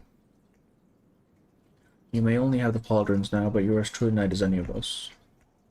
A worthy sister of the Hochland Order. Adelheid returns briefly to her contemplation, picturing the knights working tirelessly through the hospital, and Marsha stands among them. So I say to myself, see, Adelheid, chivalry is not faded after all. It can still be a shield that protects the weak and vulnerable of this age. Adelheid turns to meet Marsha's eyes, conviction and pride burning on her face. Marsha. As for the proposal you mentioned, this reimagining of the Order, I will reconsider it. I will consider it.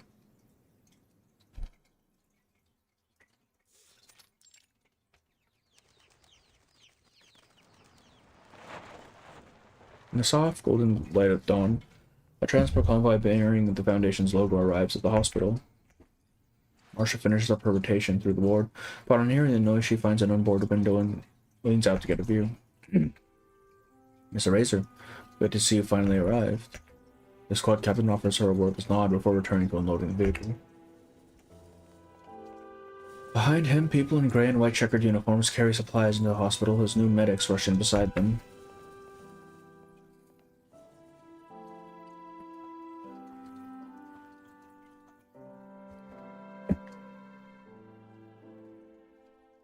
Reverend Mother, this is Mr. Razor from the Foundation. Marsha leads Irene over. Mr. Razor, we appreciate the Foundation's support. Your arrival is a long-awaited godsend. Don't mention it. We've got our orders. We'll begin by transferring all the heavily wounded out to a safer location. Be ready. In 4 days' time, there will be a train passing through the station nearby. Everyone else is to load up there for evacuation. Don't worry. I've been given permission to remain with you here until that time, and once we evacuate, I'll be accompanying the soldiers that wish to keep fighting in the Dawn region. We'll be deployed to assist the Xeno Cavalry Corps near Beargrad. Wonderful. I'll share the news... the good news immediately. After Irene leaves, Razor turns back to Marsha. I should apologize. We arrived much later than intended. I'm not proud of that.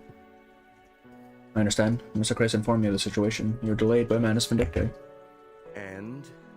We ran into one of our own convoys along the way. It was heavily defended, but what they were transporting might be just of interest to you. Might just be of interest to Jesus Christ. Marsha's heart skips a beat. Do you mean? Follow me, please. We should gather the knights first.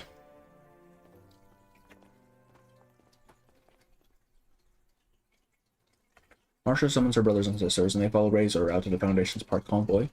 Among the familiar liveries of the Foundation, one truck stands apart. Oh. Manus truck. Exactly. We had already gotten word that the hospital was secure, so we knew we had an opportunity. We decided to engage them just to see what was worth all the fuss they put into defending it. But... We sent them packing and managed to seize the transports they were protecting, which led us to this one. During the inventory, we noticed that many of the items bore the seal of your order, Marsha, so the Foundation authorized us to return these spoils to the Hochland Order. What? Yeah. Adelheid steps forward in disbelief as Razor opens the door of the truck. Inside the dim interior lie dozens of covered paintings, stacks upon stacks of yellowed books and tomes, silverware, and a shattered, dust-covered sword. I can hardly believe it. The ledger of the Hochland Order, candlesticks from the meeting hall, and the sword forged a patterned steel rests among them. Its hilt is wrapped in black horsehide, the blade fractured into several pieces. The familiar Latin inscription can still be made out along the broken blade. That's Ermin's sword, the one that vanished after his death. Story to be the hero of the whole story. Bro doesn't even show up and tries to be the hero. That's crazy. Adelheid gathers the broken blade in her arms, her fingers running along the edge lightly, and a thin line of blood wells up. A dim, dark blue shimmer ripples across the sword. Ermin's arcane skill, bound to the blade and weakened by blood, reveals the truth. Ermin used this sword in the fight with Manus Menicte, leaving traces of their incantations on it. They must have taken it to hide any evidence of their involvement. A long Roman secret finally lays itself bare. Behind Adelheid, the knights drive their swords into the earth, hands resting on the hilts, heads bowed in silence. Marsha puts her hands together and offers a quiet prayer for her old grandmaster. But... We didn't recognize the sword at first, but we found the order's name on some of those books and documents, though we knew for sure after we saw this. Razor pulls away the velvet cloth covering the paintings. After the dust settles, the solemn and sacred past appears on display in front of them. Oh, this is... It's Marsha's dubbing ceremony. Wait, this fit is so much cooler, dude. Like the like half cloak and shit. I remember we had a painter staying with us at the castle. He painted the ceremony to repay us for our hospitality. That was the day Marsha took her vows as a knight. To have such a moment memorialized in a painting is a rare honor. Yet by coincidence, Marsha's knighting was preserved forever. A moment that belonged not just to her, but to all the knights of the order.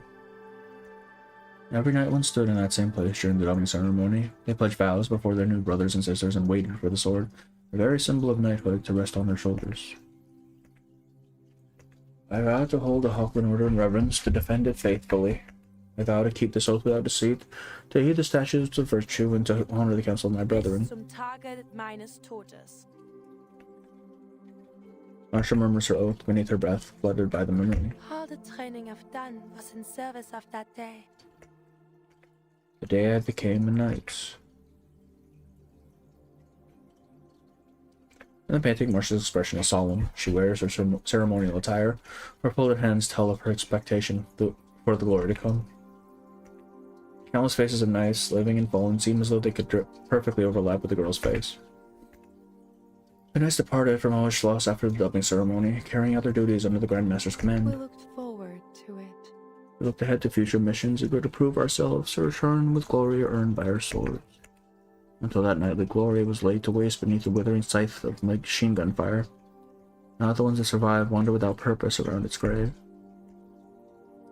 But the young woman in that painting walks a different path, a narrow one, defined by her vows, but no longer constrained to them. Path too small for seas to charge, too tight for armor to pass. So she releases her horse, lays down her sword, and packs away her breastplate.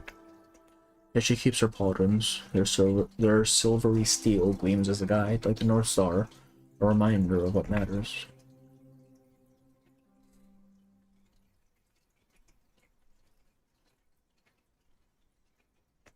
The order. Knights must begin anew. As the painting is uncovered, the distance between past and present clears away the dust of history. It opens a bloody wound long left untended, a rift that has kept them divided and weak. Adelheid removes her cloak and gently covers the broken sword. I can hardly believe it. Yeah, but if Dara dreamed the sword could be recovered. Stranger still for it to have been found and returned by an organization she had long distrusted. Though the sword is far from Order's most precious relic, it's possible all of the items of true value are gone forever. But it doesn't matter. The painting before them once proudly adorned their home's stone interior. The candlesticks once burned in the meeting hall, witnessing the knights' worship and prayer. Apart from that sword, the rest of the items are humble things from the castle. The nurse Irene, the nun lady. Yet though they may be of little worth, they are rich in memories, not all of them glorious, but small, tangible, and real. However... Even so, I feel our treasure has been restored. Is the nurse in the main story? Which one? At one point does she show up? I don't recall. Just like the shield Stas gave to Adelheid, the one she carries at her waist. What defines a knight? Adelheid asked herself. To uphold our values and never body evil, to honor our brethren alive and dead through our words and our deeds. It's more of a burden than an honor.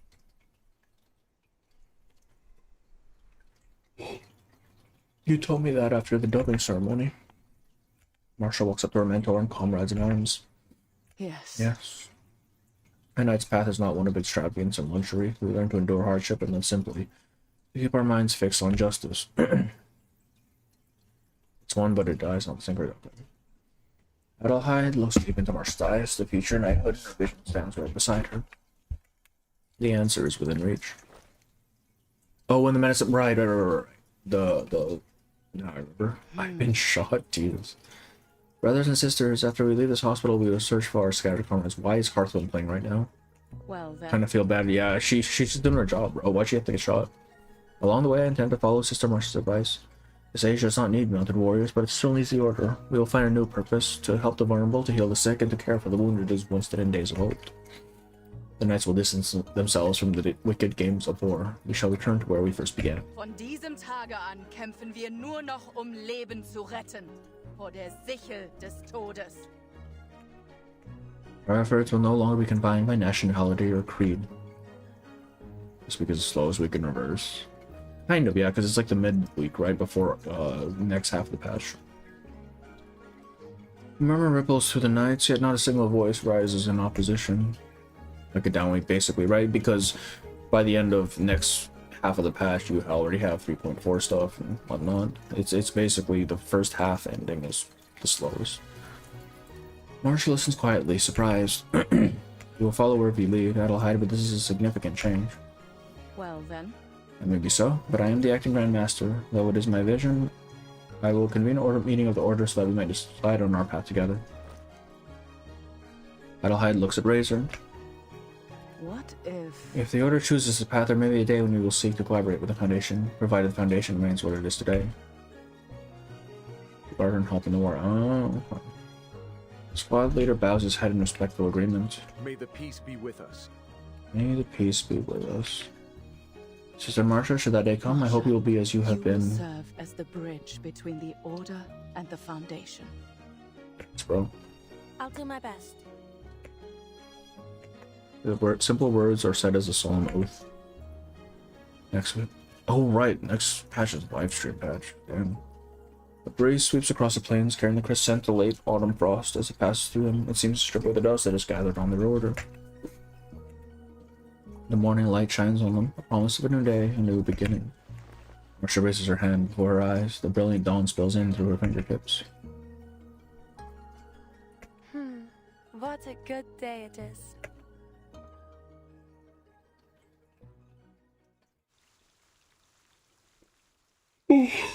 Oh, I'm so tired. In the name of chivalry. Alright, let's see. I want to do the, I want to check. How do I get to the room? I don't even remember. I always forget. Marsha's VA German is convinced. I would say her VA is Austrian. Swiss pretty sure native German speaker. Adelheid is definitely German. Oh, I see. That's interesting. Okay. I see.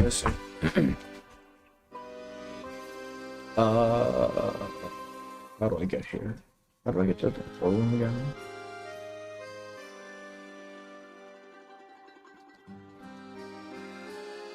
Oh, it's in the story, isn't it? Yep. Let's go through these. And then we do Moldir's story. And then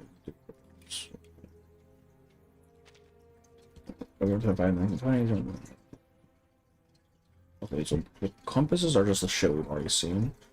As you know, conscription officers must have searched the village.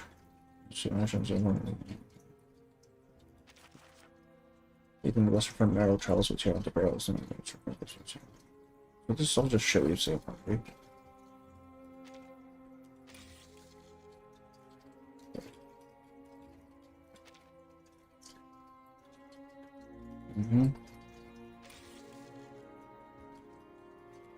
Some more, right?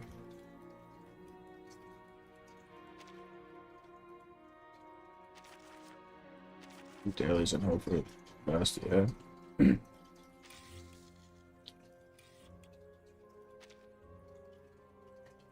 Oh, she's like fucking narrow, please.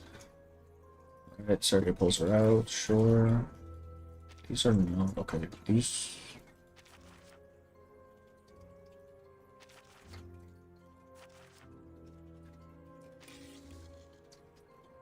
Reveries is a pain to work with. I haven't touched Reveries after floor 450 or so.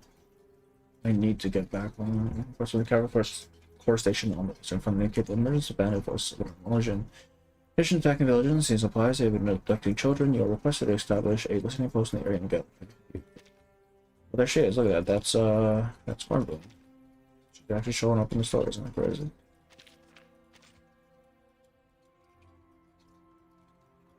Wait, what's this one? Recently, I led a field medical unit that is in front. The plains are barren, yet the weather remains warm. Far too warm for November along the dawn. Something feels deeply wrong. Commander Grace informed me of the timekeeper will also be arriving and asked me to prepare to receive her. My nation sending timekeeper person is just critical attention to stable. Okay. Or would the characters participate in this chapter if we get to see them? So, what does that mean? I set up a wasn't supposed to extreme far from the settlements. Even in a remote area, enemy patrols are still visible. They wear black uniforms and operate in small squads along the lower river. Behind them, I hear more complex signals. Their scale may already be beyond estimation. Given their size and range of movements, the cavalry corps should devise a thorough plan of coordinating action. Correct.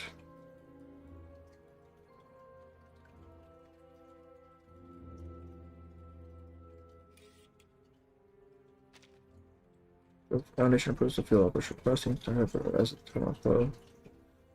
Place news and reading. Okay. So this is where they find Meryl. This is where they arrive.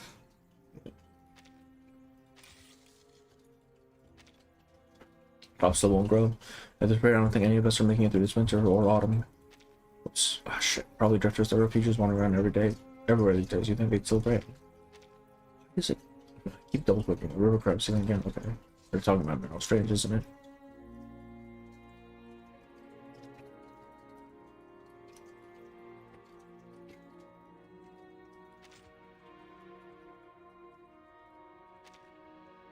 Only frontline wishes has been deployed at Eastern Front, as this is the U.S. first time operating nuclear both equipment with Hangman's Celtic something like that.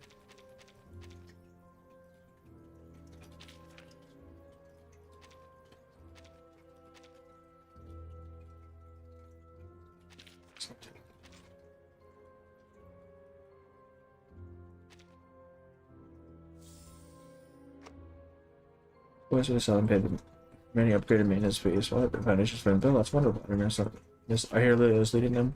She once smashed Mesmer Jr.'s window, you know? Honestly, they fly their boom straight through all office windows. That'd be hilarious. I'd even offer faith.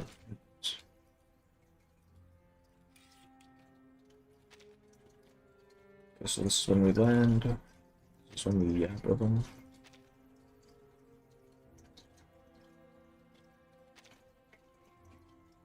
Oh, right, we can get some other stuff about that. And it's everywhere outside the village. We will not grow, and the heat is unbearable. It is really November. This morning, the sound of thunder, or perhaps roaring winds, came from across the river. When I looked up, I saw several enormous birds like so, which I'd never seen before. It sent a chill through me I cannot even describe. Troublemakers have completed adjustments to all logistical equipment by flying witches. Given their ability, on-site operations will be assigned to other personnel. We look forward to seeing what you can do. Dispatch.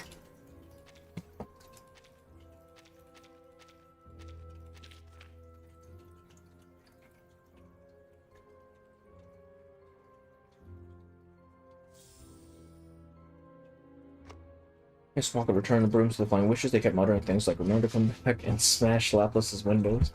Utter nonsense. I can understand the LSCC's concern. Who knows, they might have done to the broomsticks. There's no opening it. This sort of thing is worth best false to me. I'll treat it as a business trip. I'll get overtime pay when I'm back, so it's not all about you agree. Gonna try to grab the next 4 units. Oh, bro. Actually, I think I might be okay. I'm mainly just gonna be going for the limited and then maybe both characters for the patch afterwards. And then there's whenever fucking Atomic Hearts is coming in. After a brief period of rest, the cavalry corps is right. Okay, we know that. During Beargrad. So, okay.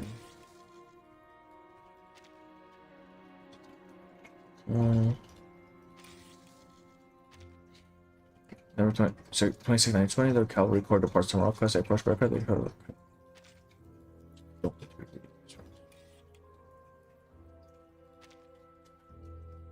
This is what we need. Alright, this is the plains. This is Ptolemy being a dipshit as usual.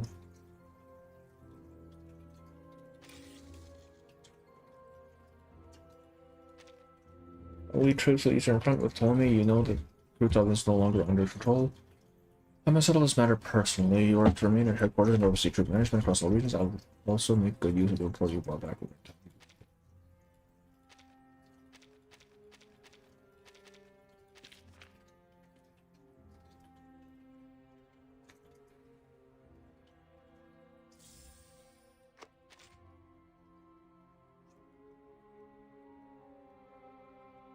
Where is it?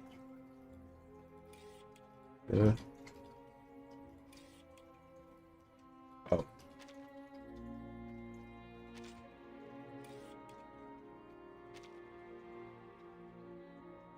Okay, about to be killed.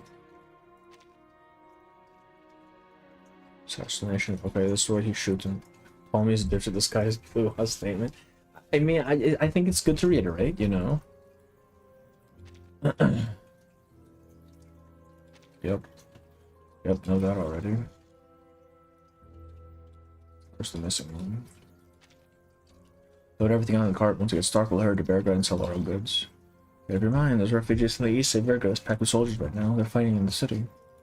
Idiot, goddamn it. And you're not worried about catching shit on the road? Excited that we leave at night. If they pull us off, we won't have to live that winter anymore. Everyone calls you Mad Mark.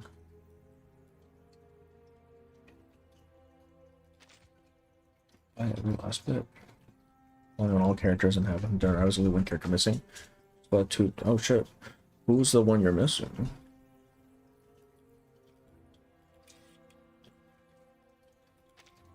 Got a bad one. People get slowly according to the rights. Okay. Let's cut across the current station in Beargrad. We wish to understand public sentiment towards the court. Just.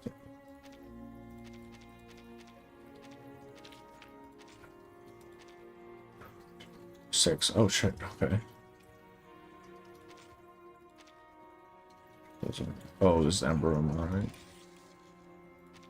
6-7, 6-7.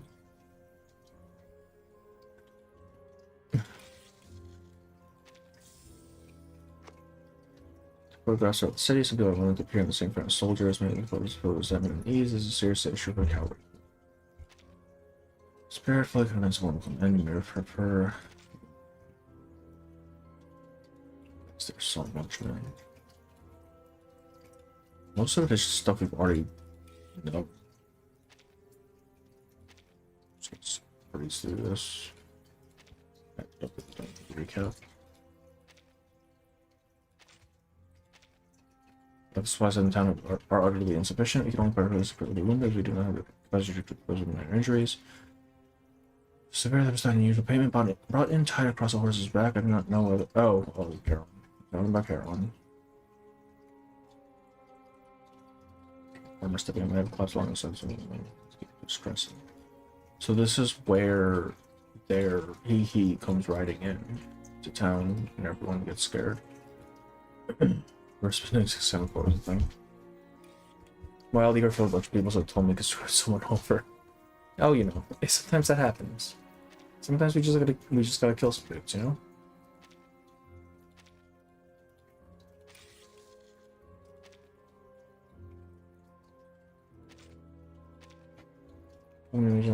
Cavalry Corps versus Air Raid. Cool, bro.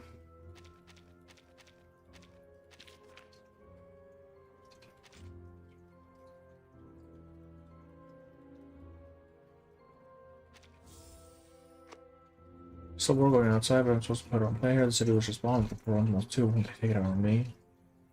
Damn, why are we sending Charlie? I feel like she wouldn't be that useful in any case.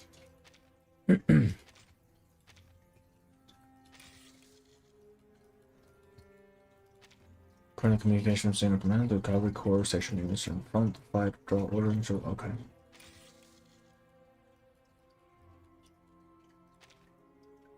I was going to half day off, so I went home. The window of our earthen house was open. Mother was cooking, borscht, dry bread, and plated potatoes. We never cooked this much food. I think she knew I was coming back and made extra. I said Ksenia came by yesterday. Left me a small wooden box and only open after I had to get rid of the bandits. When it was over, I proposed to her. Bro's dead as fuck.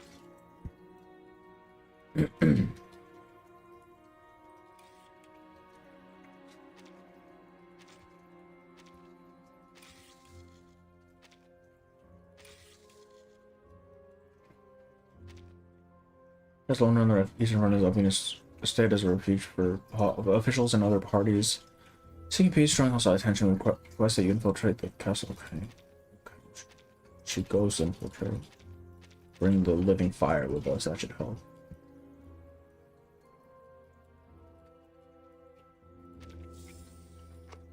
Secret mission for little me, satisfying guests my specialty, so playing mage should be no problem at all. Right. She will resort to violence should the need arise.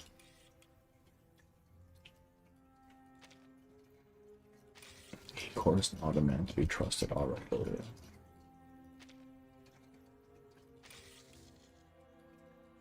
The villagers do not believe in Xeno on one hand or enemies, which came and showed them they should not believe in tyrants. Yeah. Is that everything for this? Where's oh.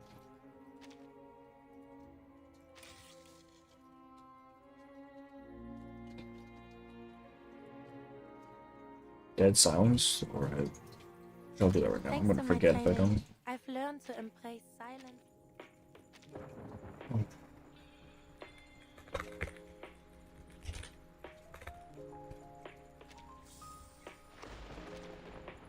Why is it thundering?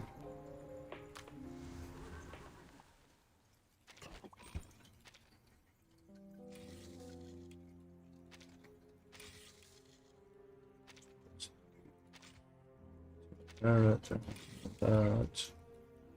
You need to know these. We're commissioning you to study the effects of soul transfer. Alright. I would like to create information possible such as its the fuck are you even experimenting on? I'm smart, Jesus Christ. What? One of these run is concluded and your guard assignment of the castle is complete. You may withdraw via the evacuation or prevent Xeno payment will be issued shortly. Castle it's false.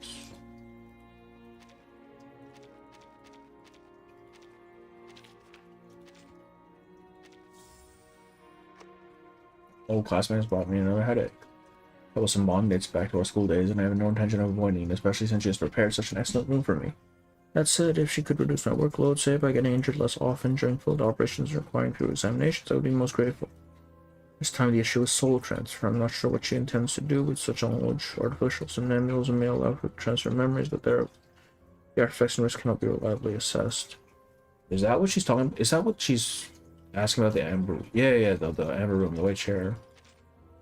And because what do they call it? The ensoulment ritual or something like that? Vessel ensoulment?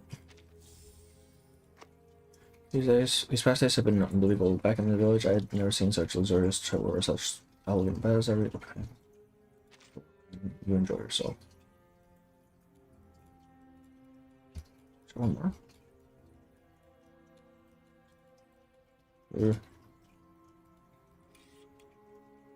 Wait, was I all the way? Oh, I skipped some. No wonder. I was wondering why it was showing up so that part so late.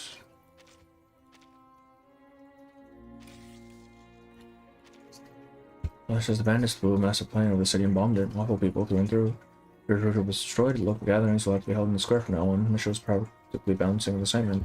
Has he never seen such a huge aircraft before? Not like wanting to crash it into the open field ahead so it could turn the secret face. Better. Useful for that one taking my storm. Yeah. One person's in command. The Eastern Front is suffering from severe. Okay, so she wants to go and be about. It sounds about. Try to retain Crisalo. Attention created below. Okay. Resources. Oh, one more.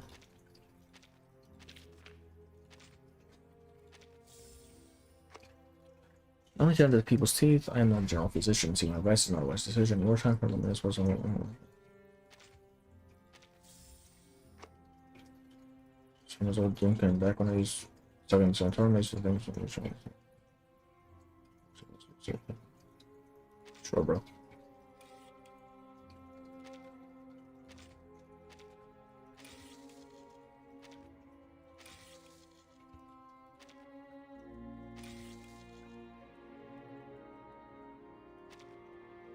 So planning an important meeting to discuss post-war matters on the Western Front and affairs concerning the Eastern Front in light of your special performance in paying your current.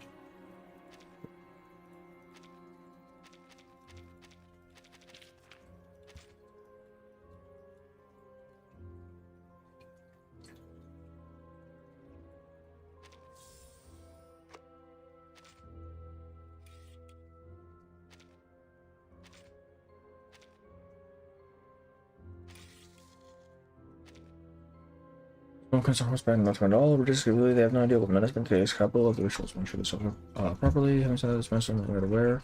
Yeah, shit night in the constant whisper makes it impossible to sleep. Black with anything other than can tell. So straight through the uniform. Anyone washes their clothes in that river at this rate, the water will turn black sooner or later.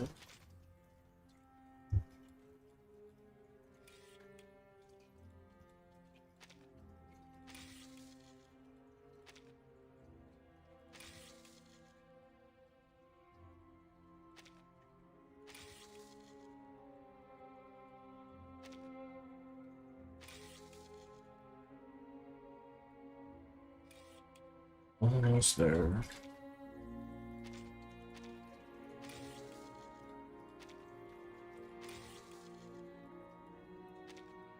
Intelligence provided by Igor has proven inaccurate except for the final site. The flight even has sustained casualties and the location lost by remains unknown. We require external support.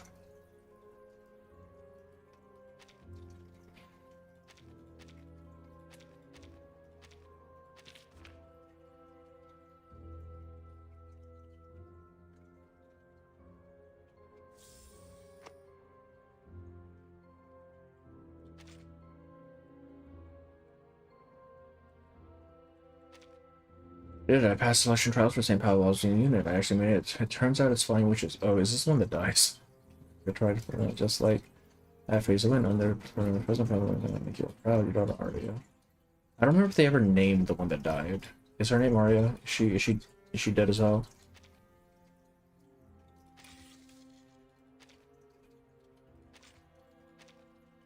Company sent to a rear hospital, recovered and shot in the lung. Jesus, I still owe him 50 rubles. He hasn't once pressed me to pay him back. Also armed an explosion at the time he was in a trench, getting ready to bring bread and drinks to the others. I'll pass on me a condolence letter. I want to return to the front and keep following. I want to try to slug my visit Camp Evan Damp and I miss those old days. Good old days. After recap, you can click on the arrow and go through them faster. Oh, right, the cycle through them. Right, that would have helped.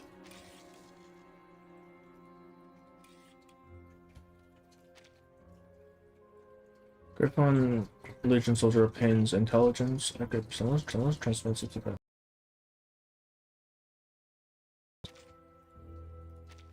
Oh, that was a.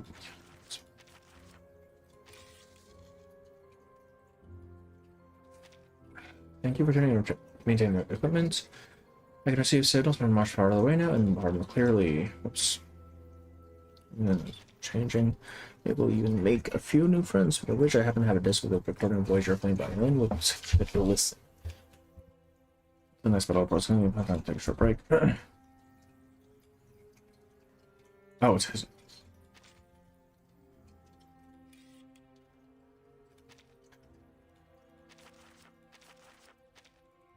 This is the big fight. Looks like it is. Yes, it is.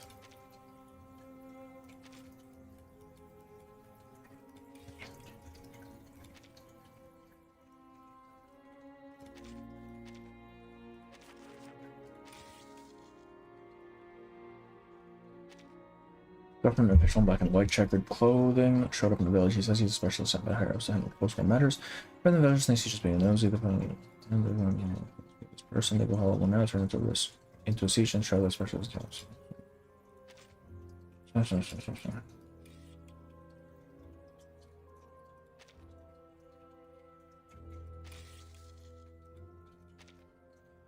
Over telling me I shall lie for now. We defeated Kuda's forces, but he escaped. There is so much the other ones. Okay.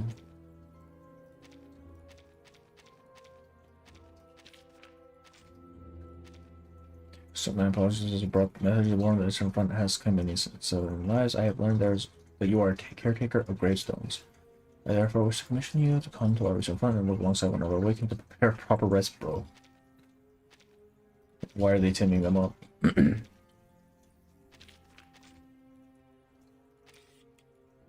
No, wait. Go back. When it lasts from this town, however, it seems they will not be leaving these front anytime soon. In the worst case scenario, seeing ourselves linked with these guns on the Gulf Nation. What are certainly preparations before next contract? I must quickly inventory the Marines' plans at headquarters and so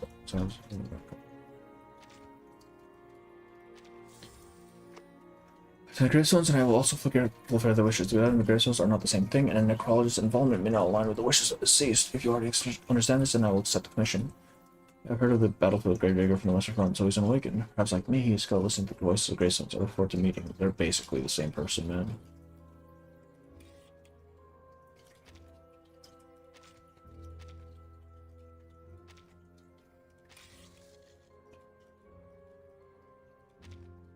The third department has received confirmation that Razor Squad has arrived in the Donner region on the Eastern Front. Please report on Razor Squad's operation to date and outline the specific plans. Dispatch Senator.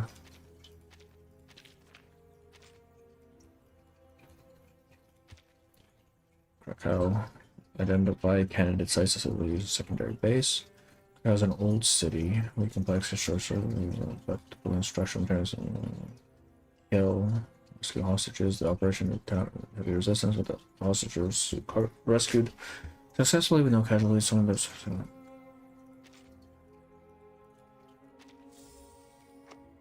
Fighting along the dawn is subsiding. Next Razor Squad will focus on civilian evacuations and post-war relief, and will complete intelligence sharing before the cavalry corps withdraw. That's for Marsha prior to arrival in the Dawn region. So okay.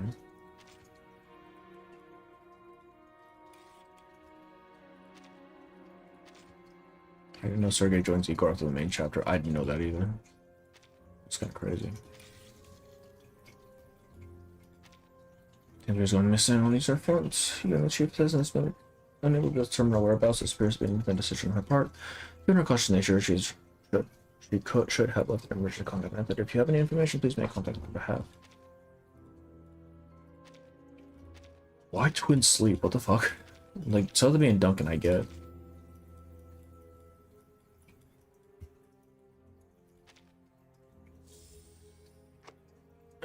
Santa Bay. Last one. Holy shit.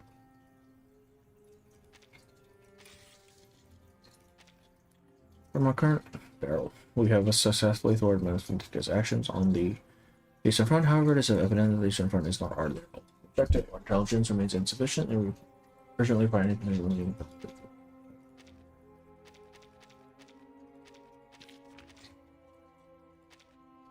Tina screwed up things up yet again. They've already issued withdrawal orders, so how will it spiral into a full-blown war? I heard the cavalry corps even teamed up with the rebels. None of it makes any sense. Because of them, the supply transfer reports, resettlement problems, and equipment use of logs. We're now fighting to report war paperwork. I wish the resettlement department would move faster and find some port chump with arcane skill perfect for some files can help us. My husband did his movements are difficult to predict. I understand why the Federation is so anxious, but I cannot fulfill your request at present. Long ago, a friend holding an official position with the French government mentioned something intriguing. The investigation team discovered unusual activity in regions beyond both the eastern and western fronts, possibly heinous. Oh boy, more war. This mission provides several location leads on site and this.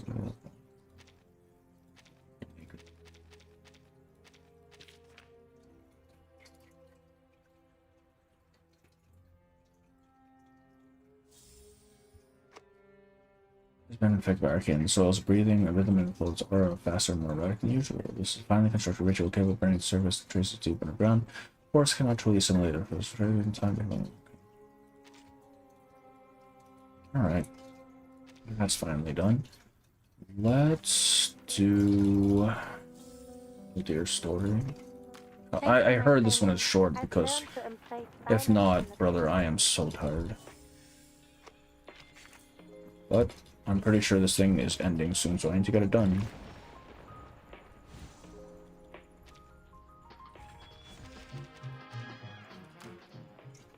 In the shadow of the mountains. Alright. When's Sergey gonna die? I'm surprised he didn't fucking die in the story, man. Okay, let's do this. Horseback riding. Along the riverbank, young riders grip the reins as they make their way back towards the village garrison. At the head of the column rides a lieutenant in her red-brown Akal Teke. And behind her, the slamping sun suits westward, hanging alone at the edge of the earth. Snow peaks rise with solemn majesty, catching a late fall after glow before casting their shadows downward. The horsemen ride through this ancient dust, winding their way back towards the garrison. Their luck has run thin today. Several soldiers lost their way, and rendezvous has been set an hour late to give them the time to rejoin the column. Out of consideration for her new crews, the young soldiers newly arrived at this unfamiliar land, she holds out just a little longer. And her fortunes turn. As Lieutenant Moldir prepares to send riders out to search, her stragglers finally appear on the hillside, overdue but unharmed. Pick it up. We need to be back before nightfall. Is everyone accounted for? She lifts the reins, and her horse rises before breaking into a few quick strides, circling back along the flank of the column towards the rear. 6, 7, 8. She counts each rider, making certain each man and mount match. No soldier left behind, and no horse allowed to lose its way home. Fyodor, what are you carrying in those side pouches? She brings her horse to a halt beside one of the soldiers, turns him out, and rides in step with the young soldier, pointing to the crude burlap pouches hanging from his saddle. Picked up a fine few catches this afternoon. Nothing beats hunting at this time of the year. The soldier loosens the pouches and proudly shows his treasures to his commanding officer. Be prepared. We could be sent to the front any time. I'm itching to go. The young soldier laughs, glancing back at his comrades. We've been waiting for it. This is how all young men should live, on horseback, rifle in hand, carving out glorious legends on the battlefield. Aye. His headstrong words earn a cheer from the others. Just watch her pick off the enemy one by one like hunting rabbits. With a rifle, seems you're decent enough shot. Naturally, no one brings in more game than I do. Every shot bags a kill with me. I never miss. The lieutenant presses into her stirrup, draws close to Fyodor, and then attaches the rifle slung over her shoulder. I don't think so. You have any shooting drills today? I did not give you permission to fire your weapon. With that, she changes her tone, confiscates the rifle, and quickly pulls back into her own mouth. Order must be maintained, Fyodor. If you don't know when to pull the trigger, you will hand the gun over to me. I don't want this to happen again. She raises her voice, issuing the order to everyone in line. Drop whatever you've hunted, all of you. Yes, ma'am. With a confiscated rifle in hand, she urges her horse forward, returns to the head of the column, and returns to deliver her command. I understand your enthusiasm, but orders come before everything. Discipline above all else. Right, now let's get rid of anything you weren't carrying when you left camp. As the last word leaves her mouth, she nudges her boots against the horse's flank. The mount catches signal, bumps its pace, the quickening until it surges into a gallop. She gripped the reins with both hands and leaned forward, rising and falling like a wave entirely by Pralteke's gallop with the accurate. Up. Right at the front, the lieutenant leans into the window and glances back. The riders who had been idling along the river earlier are now picking up speed to keep pace for the Among them, the so-called rebels withdrawn from Antarctica and the young recruits that Ronald's gathered since returning to his era. Few of the former remain, while the latter, like Fyodor, make up the bulk of the column. Foes hammer the earth, their numbers causing it to tremble around them, holding a tight formation as they approach the garrison. Lieutenant rides a good 7 or 8 lengths ahead, watching the line behind her as she scolds herself beneath her breath. Give them a little more time, we'll make with them soldiers soon enough. A stray wave of nostalgia rises up in her chest. Old memories drift around her like ghosts. She closes her eyes to enter her thoughts and fall into rhythm with the horse beneath her. Poor girl, born deep on the inland steppes of Asia, all of this comes easy. With so much of her time wrapped up in military duties and camp chores, the chance to ride feels like a long-awaited rest. It's a fleeting and precious rest, letting her soul run free in the rush of the evening wind. Make the most of it, boys. The last one back to camp is on stable duty with Fyodor. He calls out the command, and somewhere behind her a loud wail rises, chased by bursts of laughter. Horses keep their pace, the sun falling low as the group nears the village where they're stationed. Tap the light.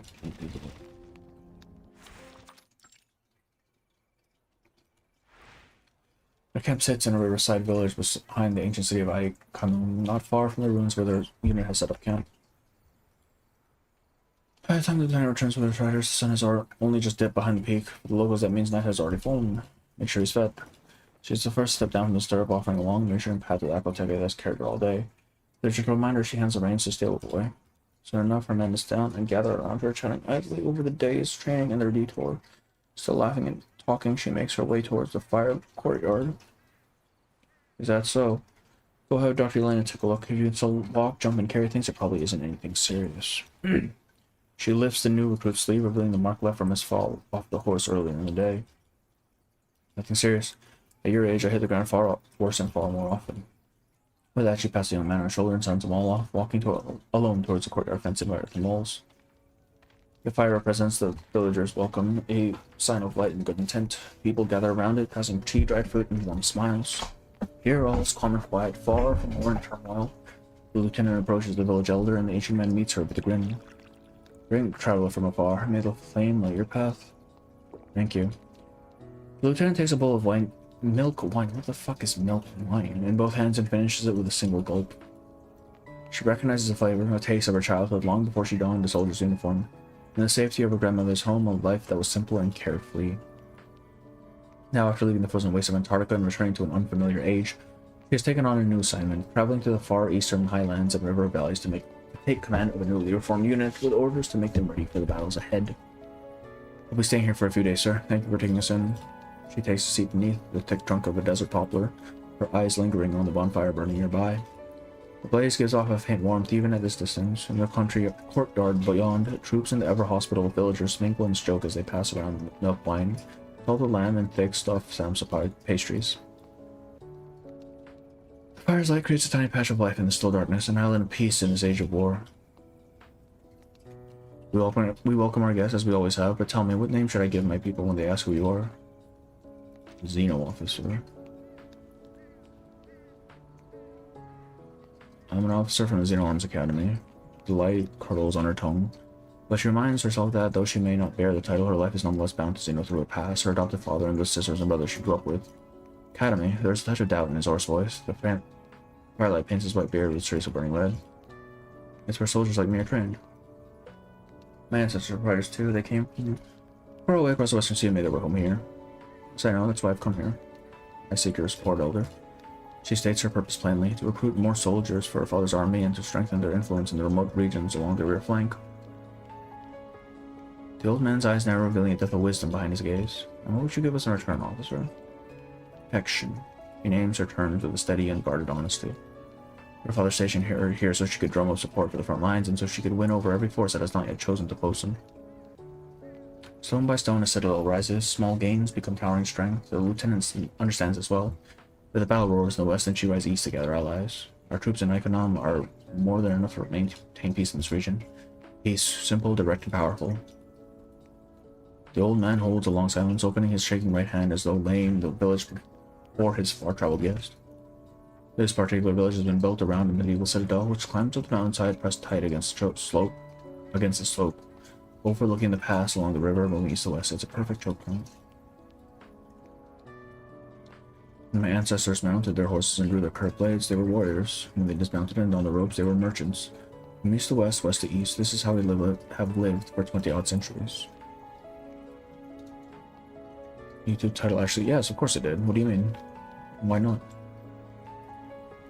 As he speaks, the old man waves someone over. A girl in her early teens comes at his gesture. Her face glowing in the firelight like an unripe little orange. This is my last remaining granddaughter. My brothers answered the call from the north and they have gone far from here. I'm Lieutenant Moldir. I'm very pleased to meet you. The lieutenant rises and, following the local custom, touches the right cheek to the girl's and her left in a gesture of goodwill. The girl nods respectfully as she steps to her elder's side. If you wish, I will ready my finest horse for her and allow her to join you as one of your warriors. No, you just said she was your last granddaughter. Lieutenant's composure wavers for a moment. I expect you to refuse another woman in your company. The man looks at the lieutenant with a long, knowing gaze. No, that isn't what I meant. I'm hoping to find more fighters of the right age here. Everyone in this village can trace their blood back to the same heroic ancestors. Fathers and brothers have never brought shame upon us. The old man takes his granddaughter by the hand. You're just as good as the rowdy boys, aren't you? The young girl offers a silent nod. Please take her along, look after her, and let her fight at your side like a hawk. Faced with a sudden request, the lieutenant pauses, searching for a reply. The girl's eyes are like polished jade, green as grass in spring. And can't help but thinking the girl belongs tending to a pasture, not fighting on a battlefield. Perhaps the life she has now would suit her better. Why would you? She looks towards the girl, and in this unfamiliar young face she catches a fleeting glimpse of one she once knew. She's in herds, they're her own childhood and the peaceful life that is all this mere child knows. She should be holding a docile lamb, not lifting a rifle. I don't have many days left. The old man strokes his beard. Age has worn him down. He can no longer even draw a bowstring. The vigor of his youth eroded like a wind-etched stone. He turns back to the guest beside him. The bonfire casts shadows of the village along the mountainside. In its glow they seem to honor the ancient gods they've served for ages. Light, flame, and the good that stands against its eternal enemy. The trade roads have been cut off for years now, and no caravan bells have echoed through the valley for generations. And the fortress built into the cliffside is a crumbling ruin, feeling like a sandcastle carved from that stone, but slowly slipping out of time's remembrance. Peace is something we're well acquainted with. He braces himself on his lapis lazuli cane and takes a step forward. But I also know the price of peace. That is why they listen to me, and why they will listen to those who come after me. The old man answers, his voice never rising above an even tone, like the wind softly whipping through the mountains. The support you ask for will be yours. But first I would like to know more about you, our visitors from far away. Names reveal all. Come, let us speak by their light. A few soldiers, their caps and jackets off, walk towards them, and I see the village elder shaking hands with their commander officer. Their smiles vanish. Pardon me, I'm not interrupting, am I? What is it? It's nothing really. We wanted to... The young men glance at one another, rubbing the backs of their necks, clearly unsure of how to proceed. Just wanted to ask if you wanted to dance with us. It's an earnest, friendly invitation from the boys who just earlier were over the fire dancing arm in arm with the villagers. Oh, so that's what this is about. The lieutenant lets out a quiet laugh, covering her mouth before giving a small wave of her hand. We still have matters to discuss. I'll join you all later.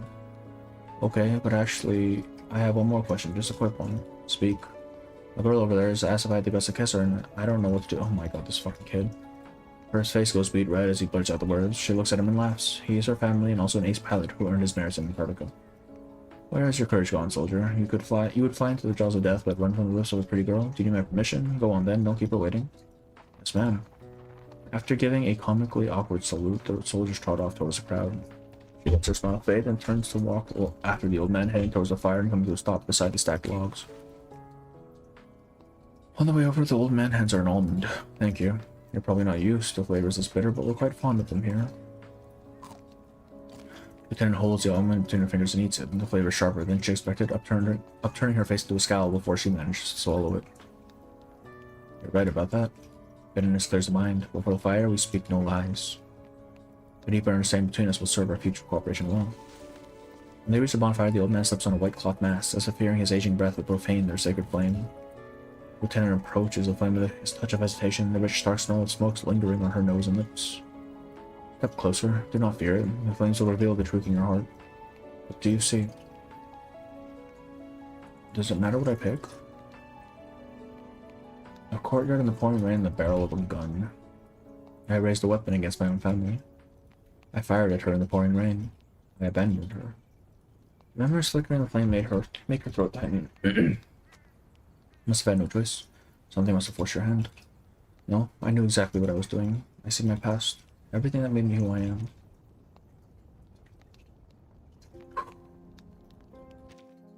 Running over there. This is stage 2.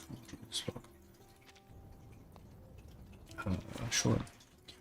Lieutenant drifts back into her memories. There are two endings. Man. Slowly tracing her way through the past. Seizing the moment, she begins telling this old man a story about a girl she knows better than anyone. A girl no one else could ever know as well. When I was 16, I received 2 pieces of paper. Let an orange firelight washes over their face, outside its glow. People laugh and dance, fluttering through the shadows like butterflies beating the wind towards another world. First told me my parents were gone, the second that I had a new father. Lieutenant murmurs the words to herself by the fire. No one ever asked what I thought, and back then not one choice in my life was mine to make. She makes herself a little space by the fire and sits, left leg relaxed and hands resting at her sides, vision locked on the burning embers. The old man stands beside her, listening in silence. I was his first child. He's the oldest one. No other soldiers remained at his side as long as I have. Some he took in after me, and some fought beside him long before I arrived, but few have made it all the way to now. That day, the Admiral, my adopted father, took me to the Hall of Merit at headquarters. She picks up a dry twig and stirs the fire with it. Solemn, silent, they call it a memorial hall, a place that houses the deeds of the fallen. Whether soldier, commander, the fallen will all have a place there. Old metal, stone, and light. Far cry from the warm, living fire before her. I found my mother and my father's names there, my biological father. They sacrificed their lives for a worthy cause. Heroes and martyrs both. And I... She pauses, waiting for the words to come. I am the child of martyrs, yet I find myself on a path I could never have dreamed of. A wry smile crosses her face, an acknowledgement of fate's cruel irony. Seeing their portraits, I felt a strange calm, hoping that one day I, too, could be there beside them. Unfortunately, that hope became reality. Why do you say unfortunately? The old man doesn't look at her. He keeps his eyes steady on the flame, his expression neutral. I've been told that my adopted father's name and mine are now etched into that hole. She answers with a bitter smile. I can't say if it was meant as a joke or an insult, but I know that I'll never have the chance to see it with my own eyes. Will our past honors be preserved? Will I bring shame to my parents' legacy? They called us traitors. She shakes her head looking at the old man, but he remains motionless. This is your story. It's part of my story. Fate has treated me well. It took one family from me, then gave me another, like those 2 letters. The Admiral took in other orphans like me, bringing them under his command. At the Arms Academy, or at his camp. As his daughter, I was given authority over the youngest adoptees. In better times, they should have still been in their parents' arms, not fighting in some cold, barren field, being corralled and commanded to obey. My granddaughter was the same way when she was a child. Wild little foal, always so stubborn and fierce. I thought she'd be as gentle as she looks. He laughed softly and bitterly before he returns to the topic. Not long after, my father brought a few boys to join us. They were close as cubs raised in the same den. But years passed, and the young cubs fell until only Ptolemy was left. War took his brothers, and along with them an eye. He became cold and cruel after that, twisted by one mission after another. 10 set out, and only 3 returned. If he were numb to it all, he'd have learned to disregard death, to the point where his own life would mean nothing, and he'd become a fugitive. And if he wasn't, every one of their deaths turned that anger further inward, and each turn made him that much more ruthless. And I can't blame him, because I know what molded him. Even so, I know his sins cannot be washed away. Words come out calm without condemnation. But you still see him as your family. Family. Always the same as these boys. Always the same as these boys. The lieutenant tilts her head with a half-hearted smile as she gestures towards the other side of the fire. A few of the soldiers spot their sister and wait from afar, holding a roasted lamb leg. I just hope this time they'll get to live, not just survive. But they're hungry for battle. Many of them think it'll be like hunting rabbits on the steppe. But in war, the hunters and the hunted are one and the same. All they know of death and sacrifice comes from stories or propaganda. A trace of disgust flickers across her face. I hope that'll be as easy as they think, winning honor and glory. She sighs. Honor, glory. The words glimmer like 2 metals soaked in blood. So you see, these soldiers are your family. Yes, they're all my brothers. I also have a sister. And your sister, what kind of person did she turn out to be? She's still the same stubborn little girl. Luckier than Ptolemy.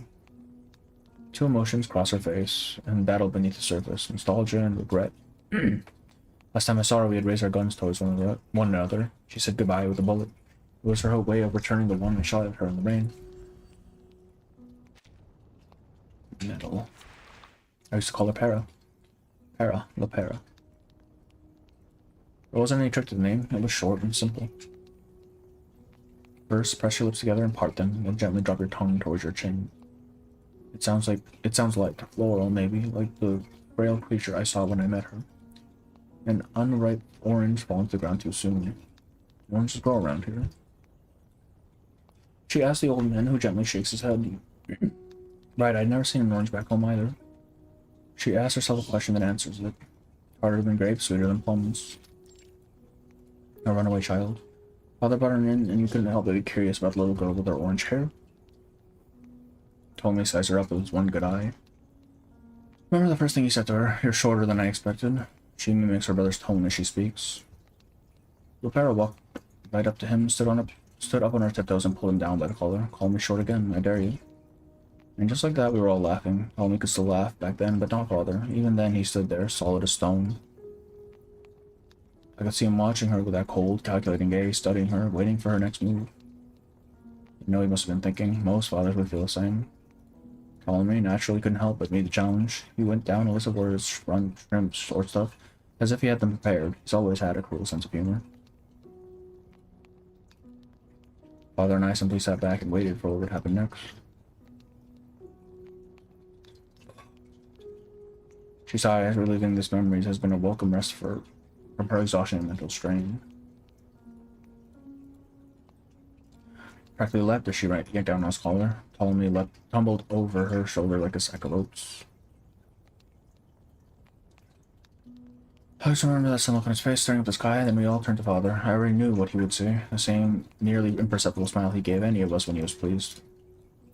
Ptolemy was furious. He pulled her down into the mud right along with him. Training grounds were already muddy even on sunny days. I think that was by design. I had to pull them apart, yell at them to stop, but Ptolemy had long since stopped listening to me, and Lopera, I'm not sure she ever did. Nothing I could do.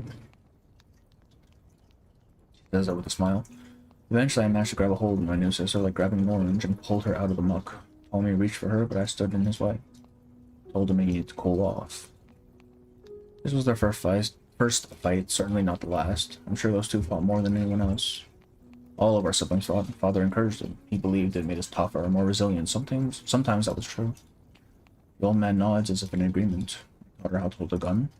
I also taught her how to ride, how to match a horse's rhythm, and how to aim while on horseback.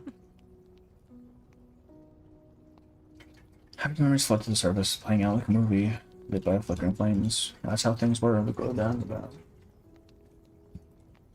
But things change. The sun has long since set, and a clear starry sky has replaced it. The chill mountain air creeps up from the darkness, making the bonfire's heat feel all the more precious. She shifts her gaze up from the fire to the moon, a familiar sight in an unfamiliar time. We come from somewhere very far away. She tells her story. No matter where we go, the moon is the same. When I was young, I would often sit with my grandmother and watch as it hung above the sky. Later, whenever we weren't on patrol or training late, my sister and I would do the same. I remember once when she was still young, she ran up to me, tugging at my sleeve, saying, "Molly, I've got something to show you." Pulled me up from my desk and dragged me outside. I followed her to the courtyard, and there was that pale moon. She stood beside me, looking up at it. We didn't let her head fall back, looking up at the dark and starry light. Wait, this is that scene from Chapter 8 with Andre Donald. You left her. Yes, I did. She's free to follow her own sense of right and wrong, to choose a different path. That's who she is, and that's how it should be. I wonder if she still looks up in the sky and thinks of me. She closes her eyes. I told her once. We're soldiers. Goodbye is a luxury in our profession. Ptolemy understood that all too well, and so did the other soldiers. But Lopera never seemed to take it seriously. She thought of it like a game. She hesitates. It wasn't. She casts a glance at the soldiers singing and dancing with the villagers.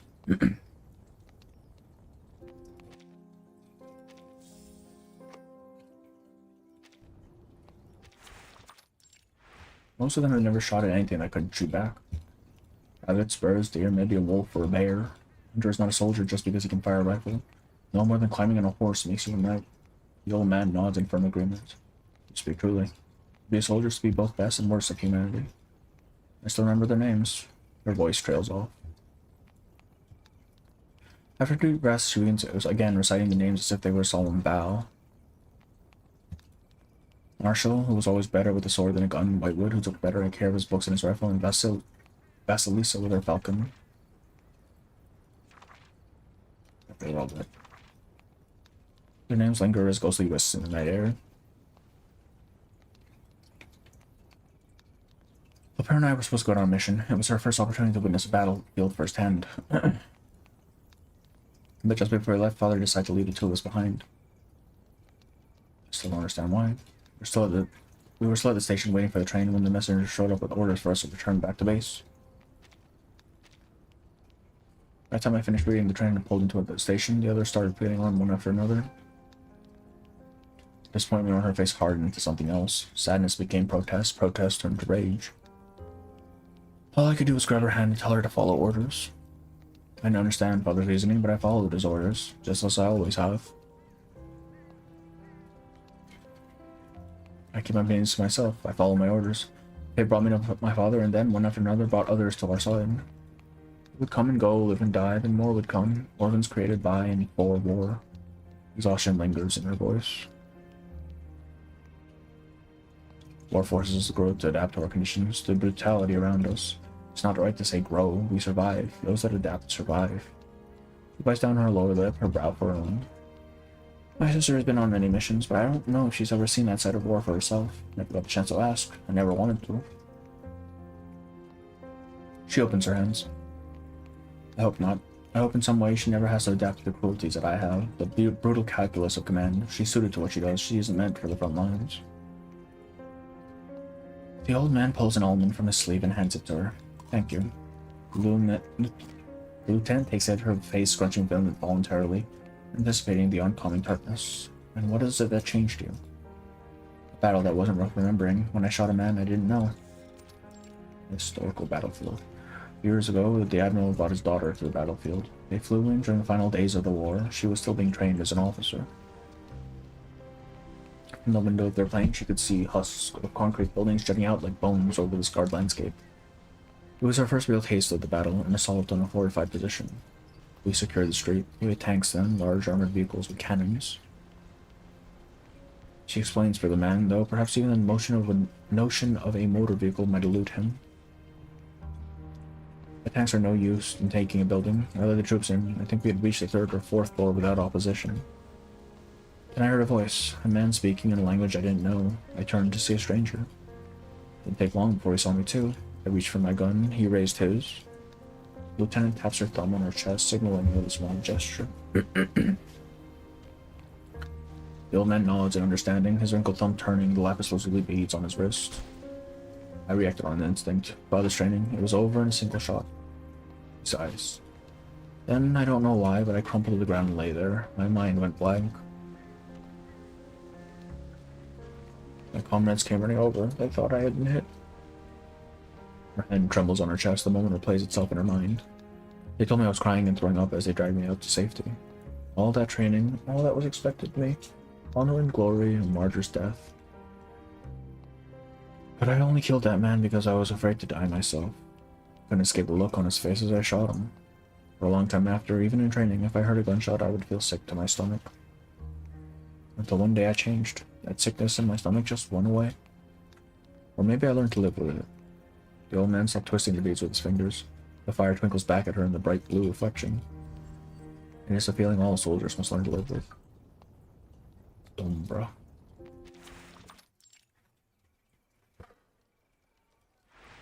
It's getting late. I appreciate you listening to me, sir. You are my guest. The lieutenant nods respectfully.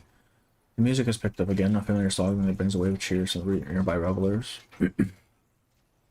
Smoke rises up into the night sky before fading into the canopy of stars. May I ask that young lady over there if I can borrow the Dumbra? Of course. He raises his hand and claps. The musician, noticing the gesture, stops playing and walks over with an instrument in hand. The young commander wishes to perform a song for us. The old man calls out to the people in the yard. Please, I didn't mean to stop everything on my account. It suddenly feels like I'm about to embarrass myself. She takes the instrument, testing a sound like reacquainting with an old friend. The soldiers gather round, eager to join. Curious villagers trail behind, inching closer to the honored guest. I'm gonna play a song, Lieutenant. Right. Thought I might show you all that I can relax too. She sits down with the instrument, facing the bonfire and the people waiting by it, and begins to play. Her voice, initially soft, rises into clear and bright song, a memory of her homeland. You linger too long, we left our closer in the days. She plays, several voices join in harmony, falling and stumbling over the words. Through the sun as it sinks away. Oh, golden years of youth, how fast you've gone. The cold winter's breath will find us in the dawn. Money is necessarily the sun, so live and love while the night is young. She stood up without realizing it, losing herself in her song as if she were lifted from time and space entirely. Alright, that's enough for now. She waves away the cheers of the crowd and promptly returns to Dumbra. It's been so long since I last played, I'd almost forgotten how. She offers a self-deprecating chuckle, shaking her head as her voice fades away. Go on, enjoy yourselves. At this, the crowd breaks out in laughter and begins to follow the musician as they resume the previous melody. This crowd disperses and the old man approaches again. Think about her often. Yes, often. The assistant changes. What is he up to? Okay, so this is the deciding factor, I see.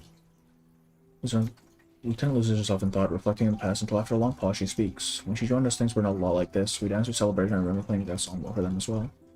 Always been a fighter from the moment we left. When we met. Is there a difference between that and a soldier? Just like there's a difference between us. Suppose she was always going to grow up. My sister isn't the kind to feel helpless. She won't cry herself to sleep while I'm there with her. She's no soldier. Penny stresses the words, her gaze firm. She made that choice for herself. We tried to force her down.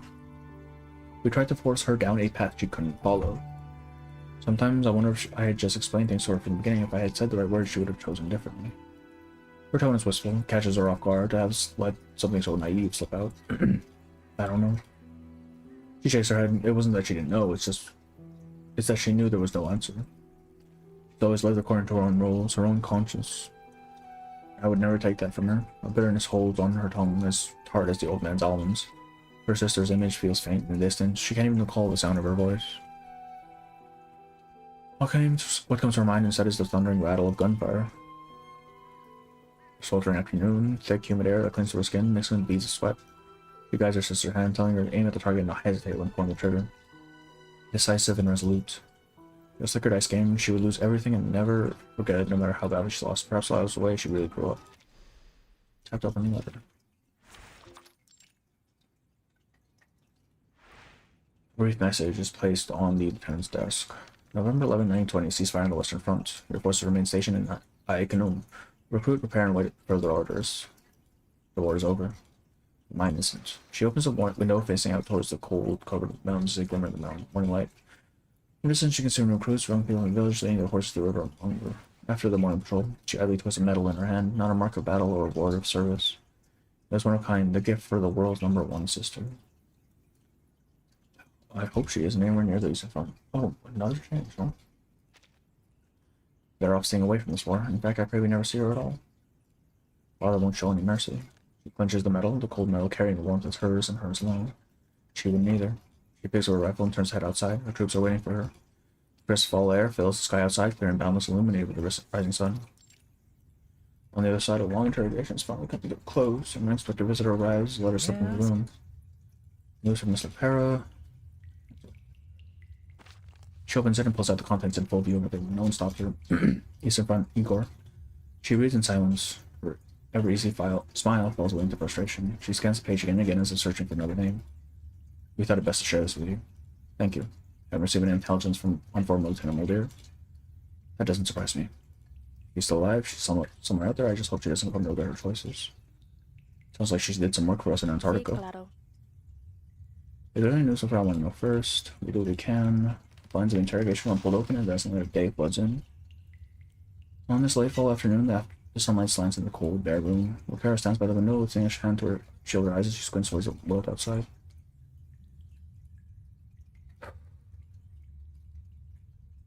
We're back in 1920, 71 years before the last reversion. Only for some reason the Great War isn't over. The timeline as we once knew it has changed. The war goes on. Lepera does not say anything further, her face tangled with emotions, as she looks out towards an unreachable horizon. In the daylight, somewhere far across the world, the woman she worries for rides beneath the mountains, holding her reins in a firm grip. Fallen. Lieutenant's command cuts through the air. At the valley's edge, her soldiers wait fully armed. The troops fall into formation, silently waiting for whatever order comes next. Forward. Okay, we are not doing this other ending. I'm so tired. I'll probably just do this next time. Probably when I wait before Igor. Actually, when does this end? Oh, shit. 7 days? Ah, we got time. Igor drops in... when? 5 days? Yeah, we got time. Morning like this is perfect for outdoor. Alright. That's it. I don't have a name for an intro, man. I am so tired. Holy shit. I'm going to bed, man. Alright, bye-bye. Bye-bye. It's only 5 seconds. Are you really gonna... Sure.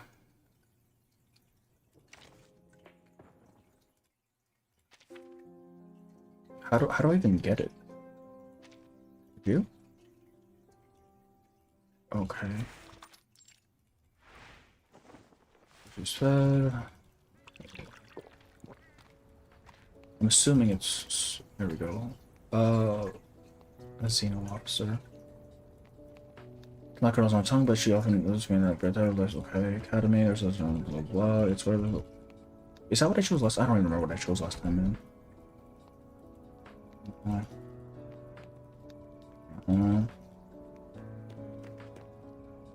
Okay, that's definitely seen that before.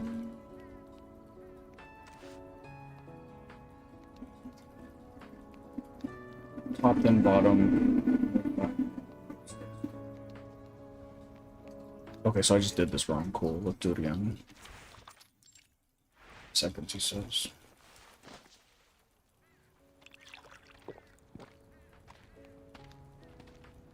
Top. So you change list, I see.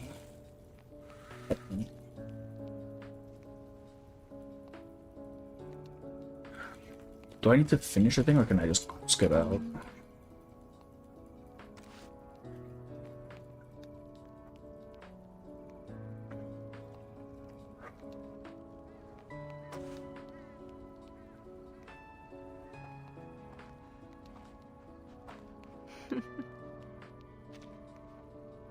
Bottom girl horseback. Mother of how they need to get them gone. Okay, node 5. Bottom.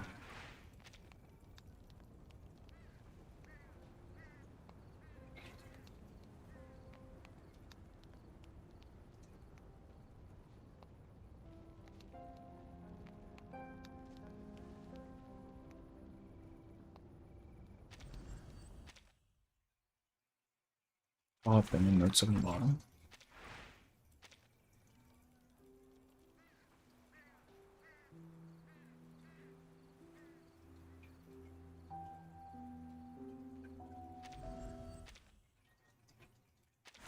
Nope.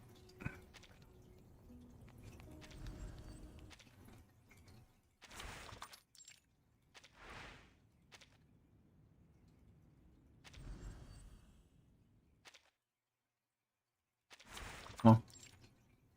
Oh wait, did I need to... Hang on. Yeah, and? Traders, he's gone. I don't know who's running up, but he's alive or something. What about military? I'm not even this for this one for.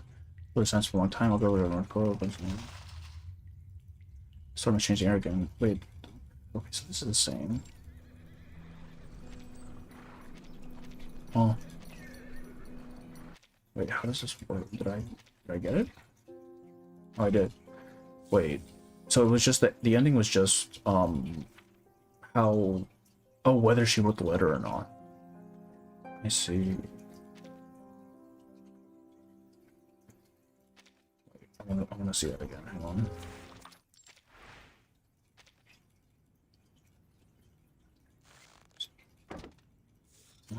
Besides, I'm gonna say the traders. Yeah, and? Okay, yeah. So it's if whether or not she sends the letter, which I'm assuming the one where she sends the letter is the canon one then, huh?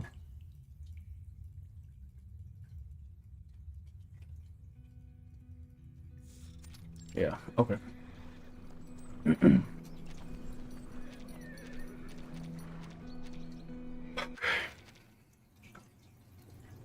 Yeah, the sun's out.